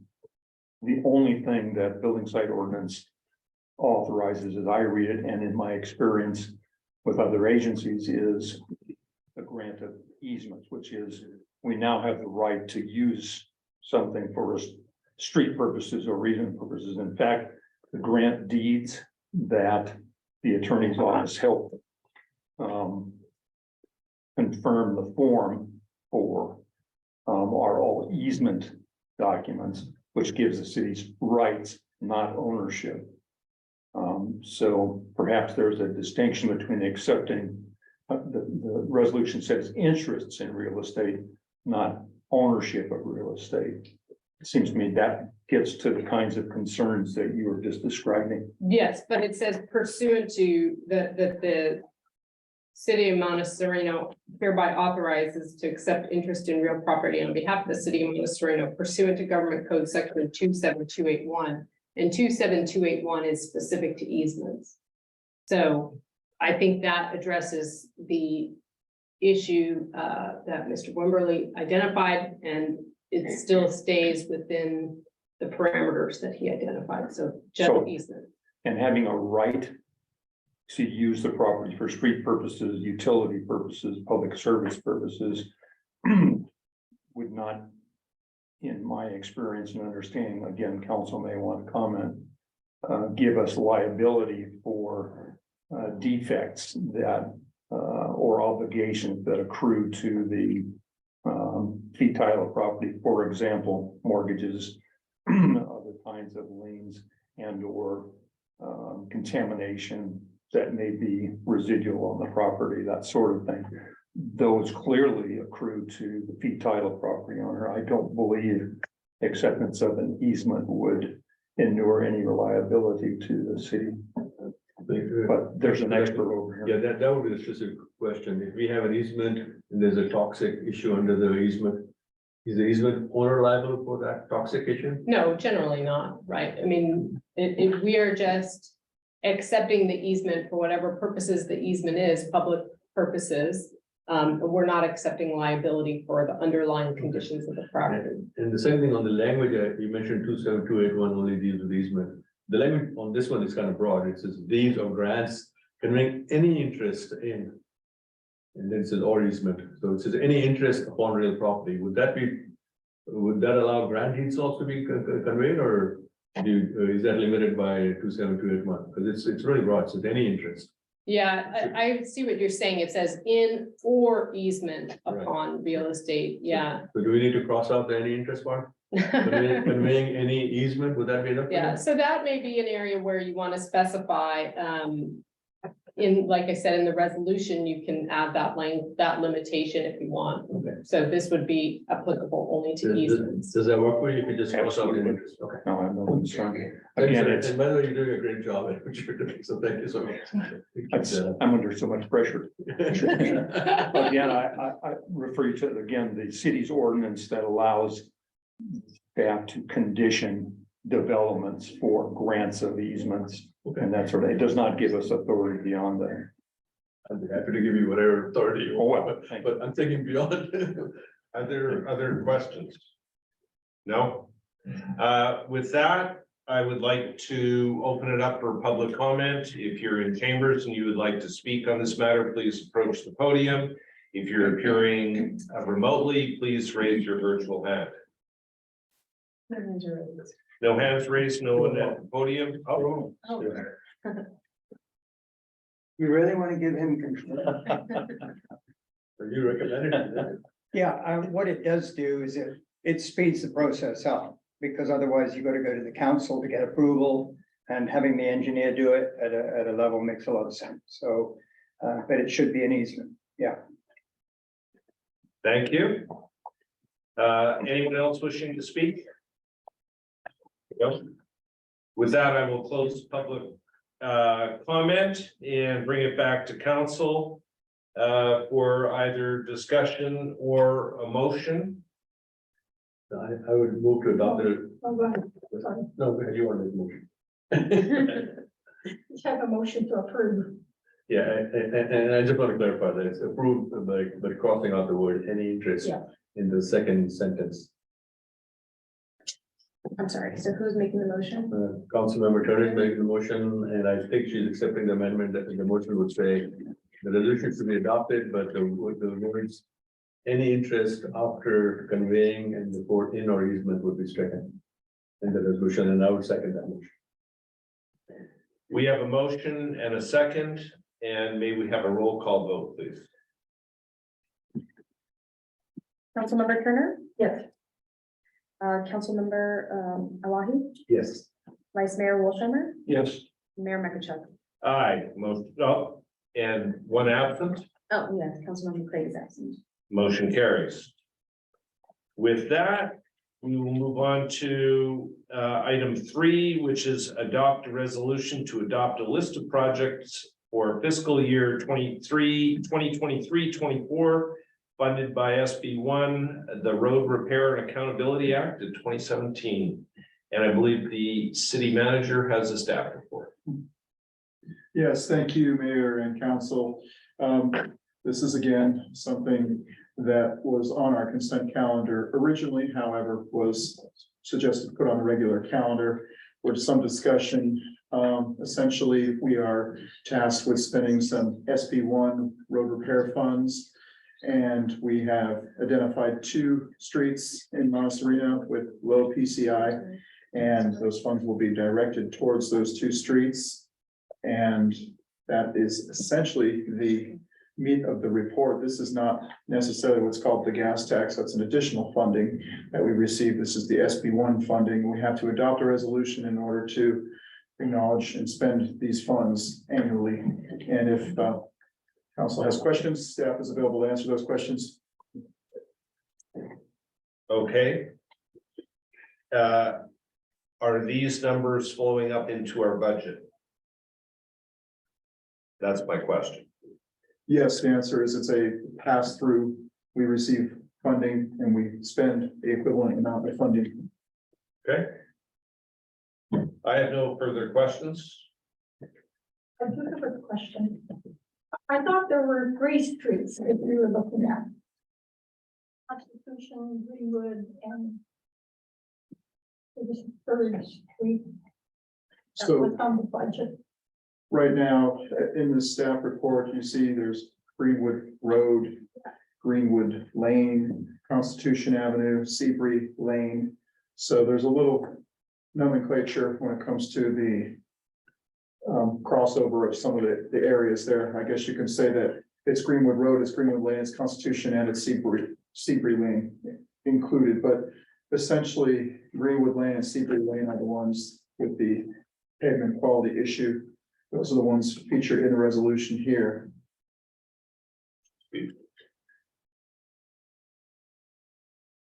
I think our city engineer would like to make a comment. Absolutely, you're in charge. You were speaking. Go ahead, city engineer Wimberly.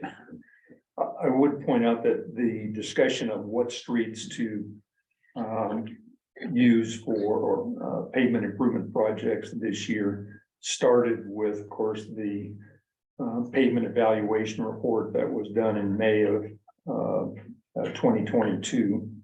And it set forth the ratings of various streets throughout the city and hypothesized a number of different funding programs to improve those PCIs. It also contained amounts of money to be contributed each year to those projects. So that was the starting point. Taking from that report, then this year I presented to the Better Streets Commission a discussion of revenues and potential expenditures. And Councilmember Turner is correct. There actually was another street listed there on a preliminary basis, and that was Dave's Avenue. It quickly became apparent that the Dave's Avenue, to include Dave's Avenue, number one, wasn't going to be affordable, and number two, had a higher PCI than these other streets. And number three was going to take longer to develop as a project. For those reasons, it was hastily abandoned. Proceeded, and BSC did concur in the Constitution and Greenwood projects for this year. And as city manager has indicated, this act this evening is really pro forma from the standpoint of assuring that we get our SB1 revenues the upcoming year, because we're required to do this by July 1st. Doing this does not obligate or constrain future council considerations of budget project, or I'm sorry, pavement improvement projects. And in fact, I'll be coming back to you later on this year with the specific information, including bid results for work done on these streets. The amount of work to be done, the limits of that work, and in some cases, the nature of that work has not yet been done. We're simply saying that we're going to focus our efforts and our budget for this year on these two streets and do what we can do. One of the actions that was taken by council in follow-up to the May 22 pavement evaluation report was to establish a policy that by $310,000 a year, adjusted for inflation, would be allocated presumably as a minimum to pavement improvement projects on an annual basis. So currently staff is working to bring together the needs side and the budget side. We will take a bid to the street, asking for bids on a base project, which we believe will be affordable under the current budget allocation. That is part of the report you have, which shows $331,700 going to this year's pavement improvement project. We're going to be bidding base bid with alternatives. So if prices turn out to be better than we think, and we can do more, we'll have the ability to do that. And furthermore, if council looks at the results and feels like it wants to do more than what the budget allows, you'd be in a position to make that decision with a necessary budget amendment or budget adjustment at that time. That would be all I'd have to offer. Yeah. I have a question for you. These two roads, the PCI is 42 and 46 respectively. After the maintenance, what's the target number, PCI? The PCI rating system assigns I'm going to say a little bit arbitrary, but a theoretical design life, which would be 15 years, and that would get you a PCI rating of 100. So if we did as we did last fall, do a grind and overlay on a street, that raises that PCI to 100. And of course, subsequent evaluations, those theoretically are done every 2 years. At some point, reality will set in, but at the time you do the project, you get all the way to a perfect score of 100. Okay. How bad is 42? Is it four-wheel drive only? It's considered poor. I mean, the evaluation system specifically describes that rating as poor. All right. Thank you. Other questions of staff before I open it for public comment? No? With that, I will open it for public comment. If you're in chambers, please come to the podium. And if you're appearing remotely, please raise your virtual hand. No one wishing to speak, no one raising their virtual hand. I will close public comment on this item, bring it back to council for any deliberation and or a motion. Move to approve. Second. We've got a motion and a second. May we have a roll call vote, please? Councilmember Elahi, Yes. Councilmember Turner, Yes. Vice Mayor Wolshammer, Yes. and Mayor Michalchuk. Aye. And we've got one absent. Motion carries. With that, the next item on our agenda is completion of labor negotiations and adoption of a memorandum of understanding and resolution. Staff report from our city manager. Thank you, Mayor, and I would like to say that we have been in the labor negotiation process for some time with the Monte Sereno ACE employee group, and they've come up, we're pleased to say, with an agreement between council and the labor group, and we have the MOU before you this evening with all of the changes, the proposed changes that were accepted by council. And I'm not sure if we have our labor, Lisa is not on the line with us this evening. So we pull up the report here real quick. See if council has any questions, but the highlights are a 3-year term expiring June 30th of 2026. Salary increases of 4% beginning July 1st, 2023, July 1st, 2024, July 1st, 2025, 4% each year. Addition of the Juneteenth paid holiday, a bilingual premium, the medical contribution increase to cover monthly premium for employees with dependents, and there are a few other small benefits, but those are the highlights. And again, there's the red line version of the MOU. And So we have the employee handbook as well. Attached to staff report.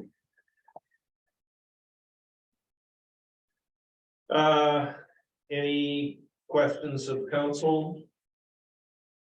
No. With that, I will open it for public comment. If you're in the audience, please come to the podium. If you are appearing remotely, please raise your virtual hand. No hands are raised. No one's coming to the podium, no hands are raised. I will close public comment on this item and bring it back to council for a motion. Motion to approve. Go ahead. We have a motion and a second. May we have a roll call vote, please? Councilmember Elahi, I vote yes, but I also want to commend our staff and city manager for doing an excellent job in serving Monte Sereno. And it's a pleasure to have you guys here. Thank you. so Councilmember Turner, Yes. Vice Mayor Wolsheimer, Yes. and Mayor McIntyre. Aye. One absent, motion carries. I will echo those comments and say that I'm pleased to see that we've got a 3-year agreement in place. So that's a good thing. Council truly appreciates the work of our staff. With that, we're going up to the second study session, fiscal year 2023-24 proposed budget. And I believe we should have our finance officer here. Logan. Okay. Should be coming up shortly. Ronald, can you hear us? You're on mute.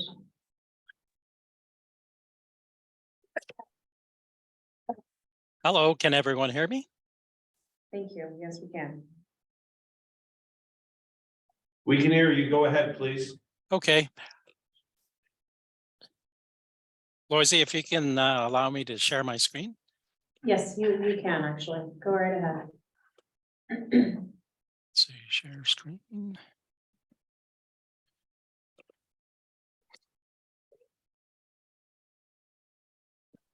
Over the last 3 weeks, I had an opportunity to review the budget, review all the questions that were addressed at the last May 16th council meeting, as well as meeting with some of the staff here to get clarification on some of the items in the preliminary budget.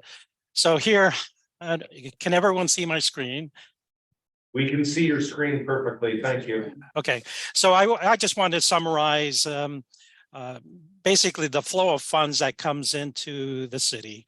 And on the top here, we show a forecasted year-end fund balance of about 5.8 million.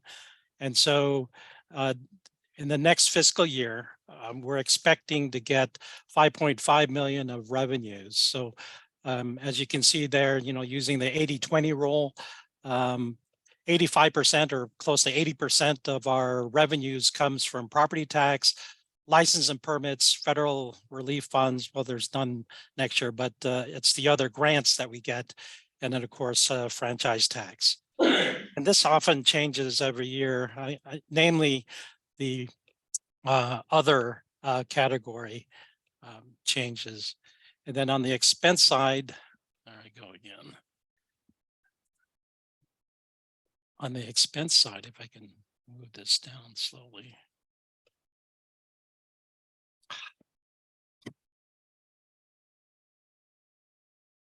Oh, there. On the expense side, most, again, using the 80-20 rule, most of our expenses surround personnel, building improvements, law enforcement, administration, and general government. When we take a look at the changes made from our last May 16th version of the budget, on the revenue side, the only thing that changed here was a reduction in other revenues. I incorrectly coded a grant that I thought was a revenue item, but it wasn't. So I took out 50,000 from the revenue side, and that's this item here on the other revenue. So revenues went down to 5.5 million. And then on the expenditure side, let's see. Go to the summary page. On the expenditure side, the only thing that changed there was the construction and CIP. I had an opportunity to meet with Don, our city engineer, to go over the projects and got clarification on the major projects that we're doing, namely surrounding the pavement improvement the PMP program, as well as the single CIP project. So with that, I'd just like to go to the summary page of those changes, since there were a lot of questions surrounding that. So I'll just go down to that CIP page. Yeah, give us the page number also, if you could please, as you go along. Yes, okay. I'm going to see page 115.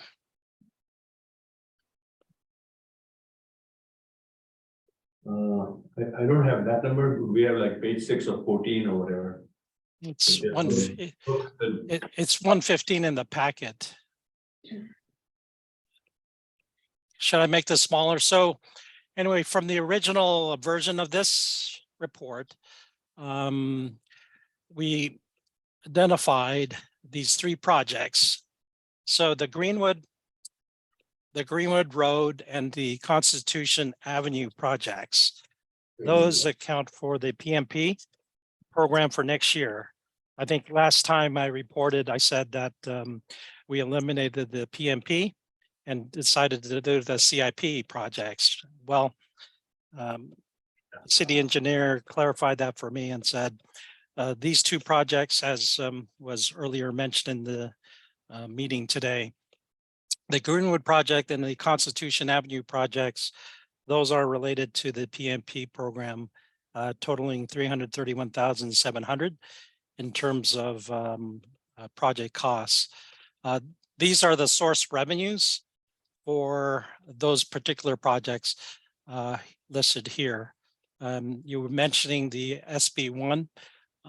Yes, it is included, and it's being allocated to both the Greenwood and Constitution.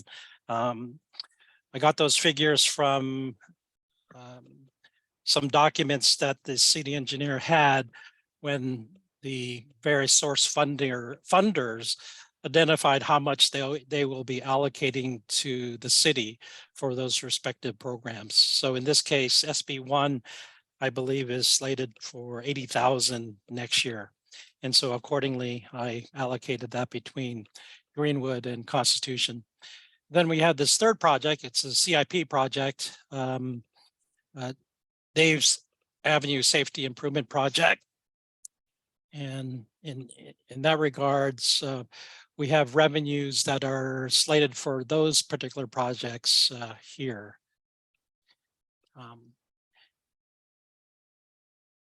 And so in terms of the expenditures for these projects, Greenwood is going to cost 131,700, Constitution Avenue 200. Those 2, the sum of those 2 is 331,700, and that is our PMP program for next fiscal year. And then we have this one CIP project on Dave's Avenue. I guess they called it the Dave's Avenue Safety Improvement. And I know there was a question that was asked at the last council meeting. Do I have definitions or a description of those particular projects? So I listed that here. Again, I was able to get this from the city engineer. I'll make it smaller so that it can actually fit. But in your packet, it has details of what that project entails. And then from this, I created a table so that the council could see. So this basically describes the project in a little more detail. And then here I created a table that shows each respective project. So for example, Constitution Avenue project, it's estimated to be 200,000. And here's how I allocated the fund sources that we are receiving. Again, the city engineer was able to get documents from the various funding sources. That's telling us how much that they will be allocating to us in the next fiscal year. So for example, Measure B will get 87,066. And then of course I allocated 50,000 of that to the Constitution project. And then I guess the rest of that money is being allocated to Greenwood.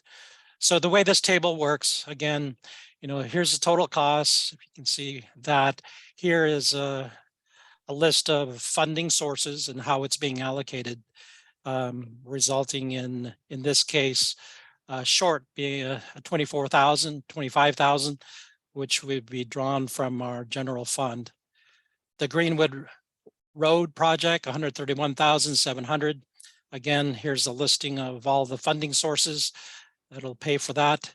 And so I allocated it so that there's no impact against our general fund. So total for the PMP programs, it's going to be about 25,000 against the general fund. The Dave's CIP project, 60,000. Again, we're going to receive 25,000 from TDA, VRF funds of 21,000. And then of course, road impact fees, 14,000. So again, in this case, no impact to the general fund, fully funded. Again, going back to that other list, it has other projects that are non-recurring. We have the community center building slated at 1.2 million. And we've identified three source funding sources for this. Silicon Valley Clean Energy, 18,000. Secured if used for solar panel battery projects. Again, in this case, we're probably going to put solar panels on the new building. Prop 68, 180,000. Again, if spent by 12/31/2023. And of course, the most recent grant, decarbonization grant, if spent by December 31st, 2024. Now, you must note that these are reimbursable grants. So essentially, you have to spend the money and then request reimbursement. So it's not as if we're, these funding sources give us the money and then we go spend it. So in this case, we would be spending the money and then seeking reimbursement. And so in this case, in terms of the total cost for this particular project, estimated 1.2, minus all the source fundings, that means we would be drawing from our general fund 502,000 for that project. And then finally, the other project, City Hall Green Stormwater Infrastructure Project. It's 125. That'll be entirely drawn from our general fund of 125,000.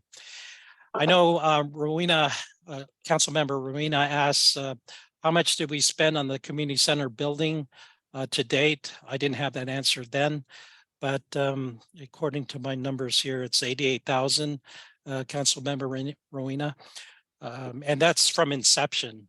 This project started fiscal year 2020, where we hired that architectural firm GKW or GWK architectural firm, where they did some preliminary work for us. And then of course, we have that new architect that's working for us that I guess we spent 10,000 this year, which is included in that 88,000. So with that, coming down to how the funds would look after it's all allocated out.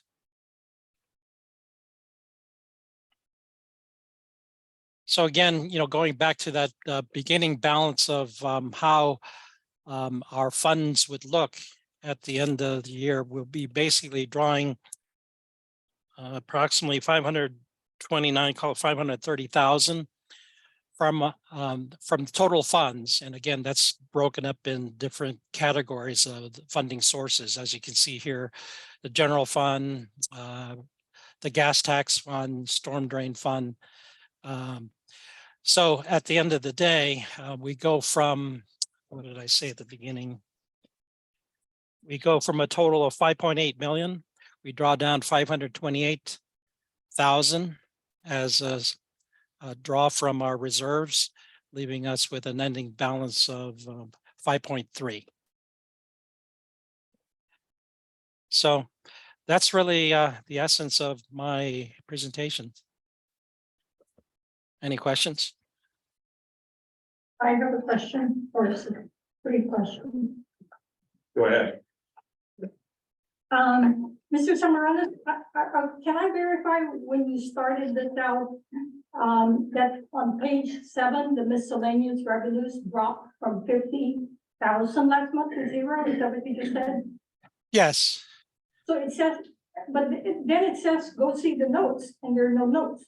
Yeah, because before I had notes for that $50,000 grant, I miscoded it. It turned out it was an expense as opposed to a grant. Okay. So Okay, that's why it's blank. Okay. The notes for that particular grant was in there. I just deleted it out. Okay, so overall, it appears that the revenues are down a bit and expenses up a bit, resulting in our deficit for the coming year to just under 529. Okay. Yes. So this is us drawing down our bank savings by more than 2/3, right? Well, it's going down to 5.3. Yeah, we were bringing it down by a 10%. 754K down to 225K. So my question is, should we be concerned about this? Do you anticipate any cash flow issues? No, yeah, there's another analysis that I do, and it references structural deficits. So again, this is a calculation that I do here. So if you can see this number here, 4.1 million. That's what it costs on an ongoing basis to run the city. These are regular recurring expenses, generally, and you can see the list here. Personnel costs 1.6 million, law enforcement 1.2, and all these other expenses. These are recurring expenses that the city has. So if you compare that to the total general funds that we have available, that's unrestricted money, basically. Let's see, I think I calculated this to be like 14 months of reserves. So what I'm saying is, and let me write these numbers down so I don't forget, 4098417. I think the concern would be, how much reserves do you have so that the city can continue operations? Yeah. And so that figure, and I should have put it on a separate slide, but it's an important figure to know. Yeah, so that was that's my bottom line question. Yeah, so that number for the general fund is the sum of this number here. See this 4.8 million? Or here, I'll just add it up. It's the 225, the 225, 448. Well, we'll just take this number. It's more conservative. The 4847671, which is this number here. Right. So that's the number that you have in reserves. In this case, your recurring expenses. So I take that number divided by that 4,009, 409. Let's see. You take that number 4,847,671 divided by 4,009,841. Let me do the math here. Let's see, 4,847. And what page are you on? It's not a page. I'm just doing a calculation. So I'm doing a calculation of the recurring expenses to operate the city. And that number was 4,098,841 divided by 987 times 12. So when I do the math, and essentially what I just did was the 4,000,008 divided by the 4.1 million of recurring expenses, you get roughly 14 months of reserves. Cash balances that you have on hand. So that's very healthy. You have a very healthy cash reserves to operate the city in the event that all of a sudden you have no revenues coming in, zero. So are we likely though to have to go into our reserves to cover our operating expenses? Oh yeah. Sometimes, you know, you'll have situations where you'll do projects that are non-recurring. For example, we're considering this annex building project. In this case, from that a little report that I made, I think it's like 504,000 that we would be drawing from that reserve. Yeah. But it's good because, you know, again, going back to that report, you've been operating on cash surplus every year. Let's see. I'm sorry, I'm going to the wrong way. And that's why this other page is critical to understanding that. So here, for example, if we didn't do all these other projects, you would be adding to your reserves 310 a year. Assuming you got all the revenues that's, you know, listed here in this sheet, and spending 4.1 million, you would be adding to your reserves 309, at least for next fiscal year, based on this budget. That was from the Hacienda project, a lot of the revenue, right? I'm sorry, pardon me? The Ross Stanley Hacienda project is where we got a lot of our revenue for this year. Doesn't that end this year? No, well, this is for next fiscal year in this next year's budget based on the projected revenues and projected expenses. Again, based on the way the budget's created, you're going to receive potentially 309 in surplus, but offsetting that offsetting that is all these other projects that you're doing, and I'll have to make it smaller so you can see the titles. And that's why this matrix is nice to just get a bird's eye view of all the projects that you're, planning to do. And again, all these projects to the right of this general fund, the greens and the skin color projects, these are non-recurring. And so, for example, for this year, you'll be drawing from your total funds 800. You see that this figure here, 800,000. You'll be drawing 800,000 from your general fund, but then that's offset by a surplus here. So the net effect of all of that is 530,000, call it. Does that make sense? Yeah. So, or put it another way, if you decided not to do any of these to the right, the housing element all the way through Davies Avenue, then you would get, you would be adding to your reserves. And that's what it's all for. It's like, you work every day, you put money in the bank for your savings, and then you spend it all on a vacation. And then you do it again. I mean, it's the same thing here. You're investing in the city by dipping into your reserves, and you attract whatever grant money that you can get. This year, we were blessed that,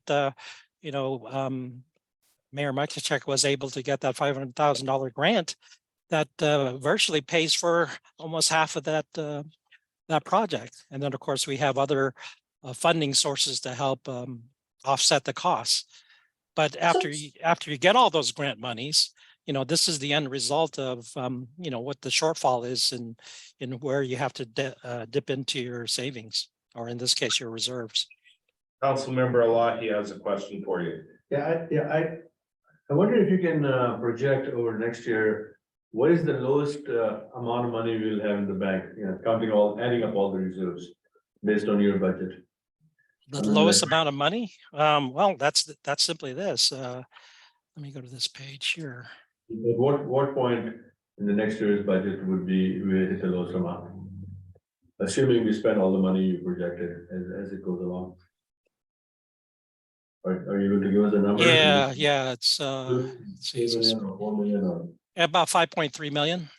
That's the low point of the money we have? Yeah, total cash. Yeah, true. Okay.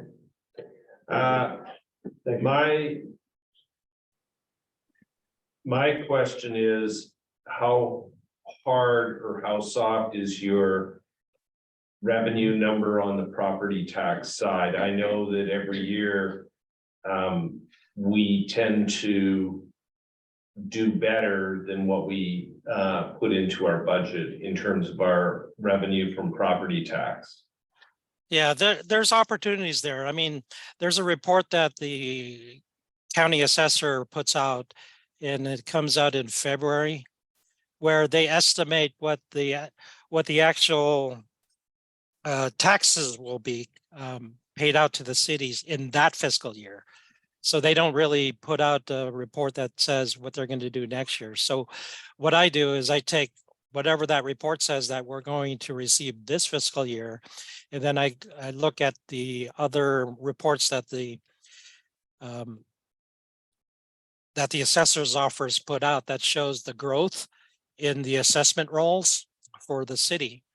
And then I just take that estimate as that's an estimate of how that tax base will grow.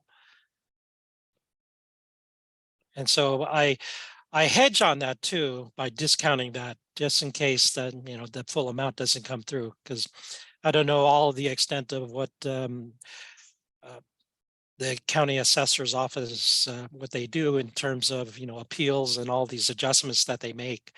But I basically use that as a gauge for where property tax will be receiving in the next fiscal year. So it's more of a conservative number is what I'm saying. And that's why in past years in the budgets, we usually beat that number because I prefer to be more conservative than aggressive on that side. Right, so my question is, how much more property tax do we usually get than what we budget? Is it 10,000? Is it 20,000? Is it? It might be 50 to 100,000 range.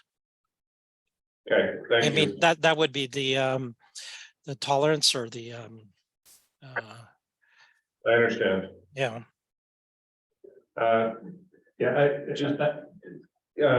City Manager Leonardis wanted to jump in, and then Councilmember Logan. Thank you, Mayor. You know, when it comes to government budgeting, there's the revenues and the expenses. But one thing that's generally not depicted in local government is what is the value of the city. For instance, Monte Sereno has 20 miles something of streets. We also own this building. We own the building next door. So when we look at things like capital improvements and we look at, say, spending $1.2 million, what is the value of that building once it's finished, right? It's not that you are just going to spend $1.2 million and that money will disappear. Will make the building worth, you know, $1.2 million more, or perhaps even greater than that. But we don't, you know, necessarily take that into consideration when we're looking at expenditures for capital improvements, but there is real value there. It's like taking $1 out of a pocket and putting it in your other pocket. And I just wanted to bring up that point because I know a lot of times we're just looking at, okay, how much do we have coming in and how much do we have going out? But we don't really consider the fact that we are investing in our infrastructure and there is a legitimate return on that. There is a legitimate value to that, even though it is all the public's use of those assets. Those assets are more valuable to the public because of the investments that are being made.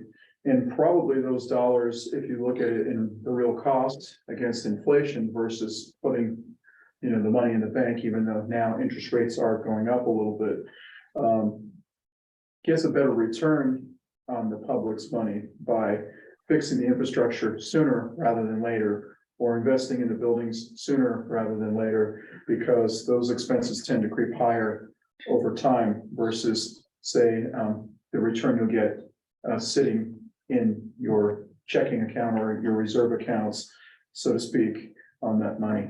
So I just wanted to bring those points up as a broader thinking of investing and getting a return on the investment or a return on the reserves for council to ponder that. Councilmember Lockey, you have a question? I think City Manager Linares brings up an excellent point. Budgets are, Monte Sereno is not a bank, we're not in the business of holding money.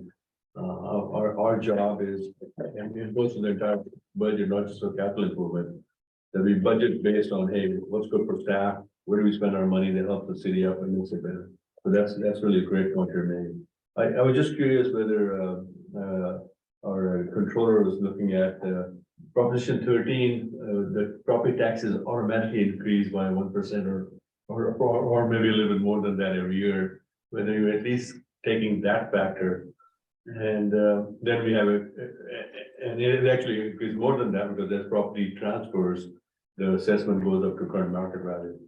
And whether you've been able to analyze that, because I know it's good to be conservative, but I think it's also probably better to be accurate when you can be accurate. So assessment increases and transfers, maybe there'll be something can be looked at. And there's also inflation that's going on, so it's better to spend, like city manager is pointing out, better to spend money now, but it'll cost us less to do that rather than later on when things get more expensive. Thank you for your thoughts on that. My question, Mr. Samaranis, is have all of the changes that were made through our labor agreement that we just signed, are they all incorporated in this budget? And I believe the projects that we have referred to, discussed earlier in this meeting, they're all included in this budget. Is that? Yes, the only exception is in my budget, I put 5% COLA as opposed to your agreed 4%. So it's off by 1% on the COLA. So I think that equates to about 10,000. So it might be up by about 10,000 on the personnel side. That doesn't move the needle. Yeah. Okay. Go ahead. One more question. I think at some point, maybe during our strategic session, we talked about doing a 2-year budget, and that seems to have disappeared. Yes, I'm sorry, Vice Mayor. We had planned to do that, and I would have done it if I had a plan, a CIP plan for 2025. Because all the rest of the expenses, if I had a CIP plan, then I could have created that plan. Okay, thank you. So I'm hearing that next year we're going to have the 2-year budget. Is that correct? That's correct. Thank you. Any other questions before I open it for public comment? No? With that, I would like to open this item for public comment. If you're here in chambers, please approach the podium. If you're appearing remotely, please raise your virtual hand.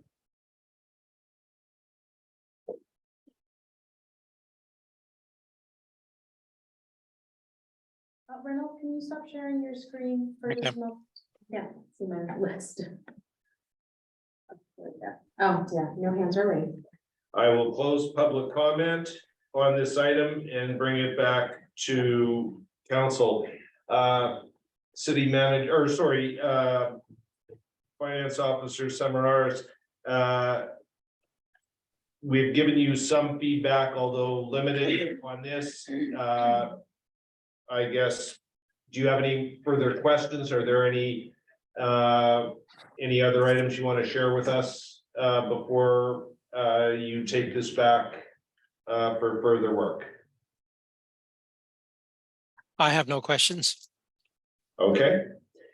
With that, we've finished the study session, and then we will move to the next item, which is the S-curve ad hoc committee report. Oh, I'm sorry. May I speak about that? Yes. Since I live very close to the S-curve under discussion, I would like to recuse myself from this. All right, as soon as we complete this part of the meeting, we will ask you to rejoin us. Thank you. Thank you.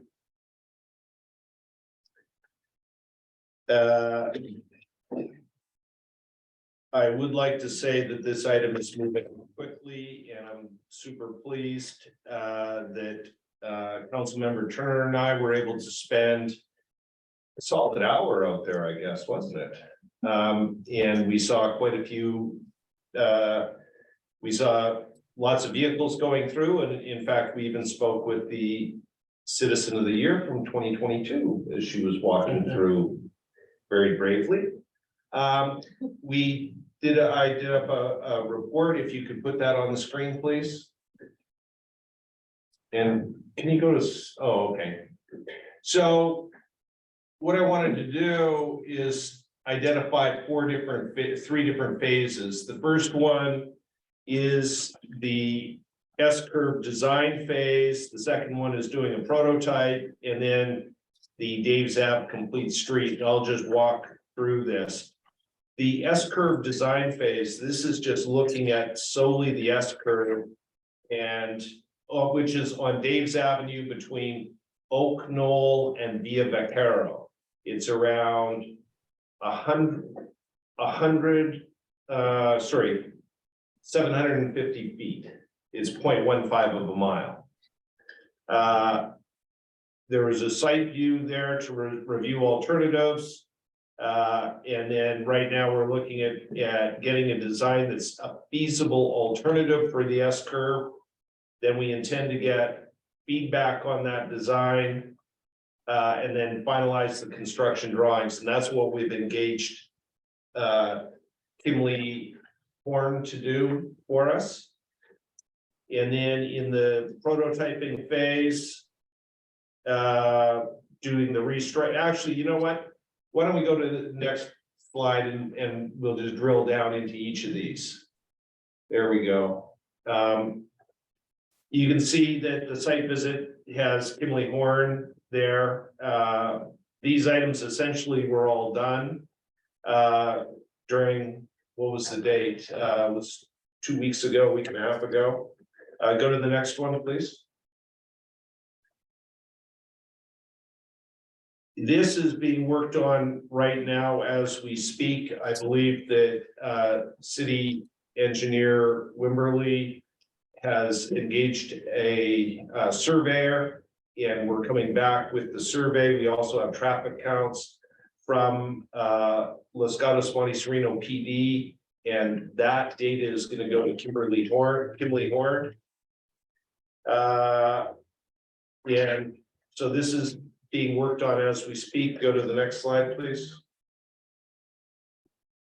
Then what we'd like to do is get input from what we'll call the stakeholders, being the Better Streets Commission, Los Gatos Monte Sereno PD, the carriers for the US Post Office, our waste collection drivers, the neighborhoods, the neighbors that are in the immediate neighborhood, and then also broader Monte Sereno residents. So we want to solicit feedback on the design. And then the next one is Kimley Horn will complete the construction drawings with all the dimensions, and we'll have drawings that are suitable to solicit bids for striping. And this is leading into the prototype phase. What we'd like to do then is notify and communicate the completed design to our residents and our stakeholders. Solicit bids for doing the restriping with paint, not with thermoplastic resin, but with paint, and then have the contractor do the restriping. And then the next one is when we were speaking with with Naomi from Kimley Horn, if we were to install bollards similar to what's on Winchester, we could do 3 different colors on those. We could do brown, white, and green, for example, determine which ones meet our objectives, which is to slow traffic. Go to the next slide. Here's the change in colors. And review the prototype findings with the Better Streets Commission. And then communicate that decision to the residents. And then we'll go to actually installing those bollards. Not only on the first part of the S curve, but the second part as well. So then the S curve would be done as well. I believe that there are a number of other opportunities that we hope to include in the we'll see in the report from Kimley Horn, which will include speed limit signs, or sorry, the yellow warning signs, recommended speed signs, and other parts of striping. So that will all be included. Later, in the Dave's app Complete Streets, this is the broader project to go all the way from Winchester Boulevard through the S curve to Highway 9. And this is the project that city engineer went through a few minutes ago and said that's a larger project. It also has to consider the pavement resurfacing, and that it would then have a huge, well, it would be the entire end of the Dave's Ave design. But what would be in the S curve would be what's designed today. So it wouldn't be, for lack of a better term, a throwaway. Go to the next one. So I believe that the S curve in several years will have to be resurfaced. And then after it's resurfaced, go to the next one. It would be restriped with the expensive thermoplastic paint. And then there's other, go to the next one, then there'd be the other installation projects that would depend on the what the design elements are. That kind of takes us in the short term through the S curve, and then taking us longer term through the complete design. So there's the S curve. So this was kind of an information only so that you know what is going on, and as soon as that survey data is completed and submitted, it'll go over to Kimley Horn, and they'll use that to actually do the dimensioning and come up with the signage and the detailed striping and the bollard placement. So that's the status report. No action required as of yet, and hopefully by the 20th, there will be more information available. With that, I'm open for comments and questions before opening for public comment. The amazing amount of work you guys have done, and congratulations to the two of you, I guess, for bringing that to Councilmember Kerr and Mayor. Looks like it's moving forward, so that's great. On the resurfacing, I don't know if you want to make that too smooth, you know, if you rather make it rough so people drive slow from there. I know in my neighborhood, we have a road that one of the neighbors doesn't want to surface, but she's concerned people will be speeding on it. But that's something to think about. You probably have enough bumps on it. But no, that's great. It's, and what is the PCI on that, on data in that area? Do you know by any chance? I'm sure I don't know. Sure, I see. Okay. Do they do the PCI in smaller segments? Like, somewhere do we have the PCI on just the S curve, or is it sort of all of Dave's Avenue? My recollection is that was one of the segments of the PCI evaluate, or of the pavement evaluation completed in 22 was, it says 300 feet west of Via Vaquero, which is just about where One Oak Lane is. Yeah. From there to the city limit line. And that's got both curves and plus one, I think. And then going down the hill to the city limit. Yes.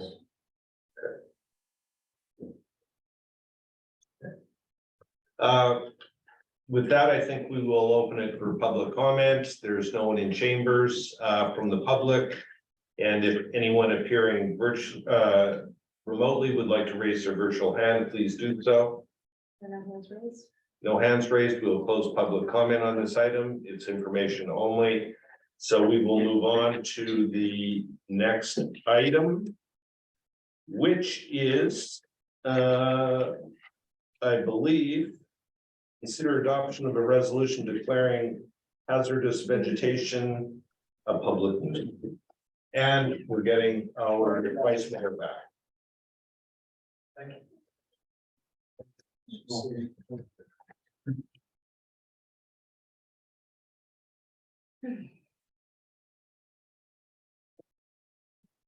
And our city clerk has a report on this. Yeah. So the city annually declares hazardous vegetation, brush, a public nuisance due to the fire danger and enters into a contract along with other municipalities with Santa Clara County to abate the hazardous vegetation not removed by the property owners. The Santa Clara County Fire Department implements and manages a hazardous brush abatement program for the wildland urban surface areas within its jurisdictional boundaries, which includes the incorporated areas of Monte Sereno to provide defensive space for structures. So the city annually adopts the hazardous vegetation abatement program and works with the county who serves as the enforcement agent and conducts their own inspections. In February of each year, the homeowners are notified that they must remove the native brush and vegetation from around their homes to create defensible space. The brush abatement program entails inspections of hillside properties by fire crews beginning early April each year. If properties are found not to be in compliance with the regulations found in the California Fire Code relative to vegetation clearance, they are then given notice of the violation. If compliance is still not achieved by approximately the end of June each year, a contractor is authorized to perform the necessary work. The costs associated with abatement work are then placed on the property tax bill for that parcel. At this time, no properties within the city of Monte Sereno have been identified as non-compliant. However, the staff recommends adopting a resolution to continue to declare hazardous vegetation as a public nuisance in the city. Any questions of that? This appears every year, if I recall correctly. And I even looked at minutes from 1995 today. The same thing was back then. Well, with that, I will open it for public comment. If you're appearing remotely, please raise your virtual hand. No hands are raised. No hands are raised. We'll close public comment. And we're looking for a motion to adopt a resolution.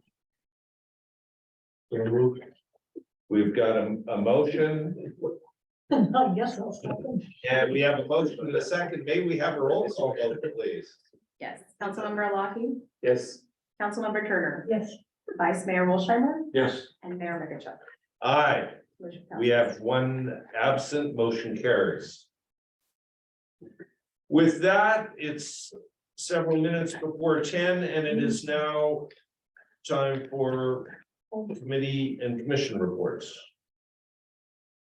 And I'll start off by saying I submitted a written report. I will not go through any of it right now at this late hour. Councilmember Craig is not here, but I do believe the Youth Commission, they're in recess for the summer months.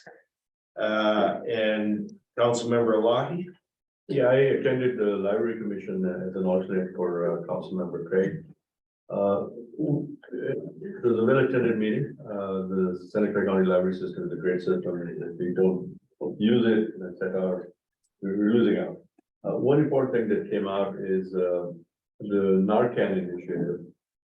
That's the drug that you can use to take care of opioid issues. And Santa Clara County Library is now making that available in all the library facilities. And if you want to take one for yourself, you can. They'll give it to you for free.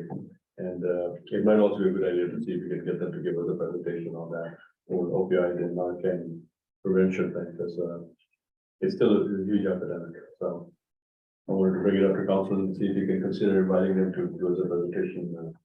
If that's city manager and others, something you may want to take a look at. Okay, Councilmember Turner, Nothing to report.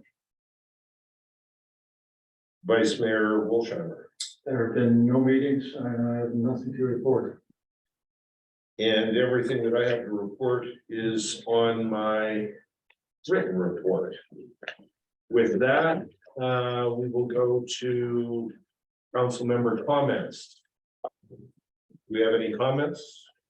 I don't think I need to add here. We give plenty of comments on the housing element, so we'll see some. On the SB 9, I would really like to see something in front of us. If possible, and be helpful. City manager report.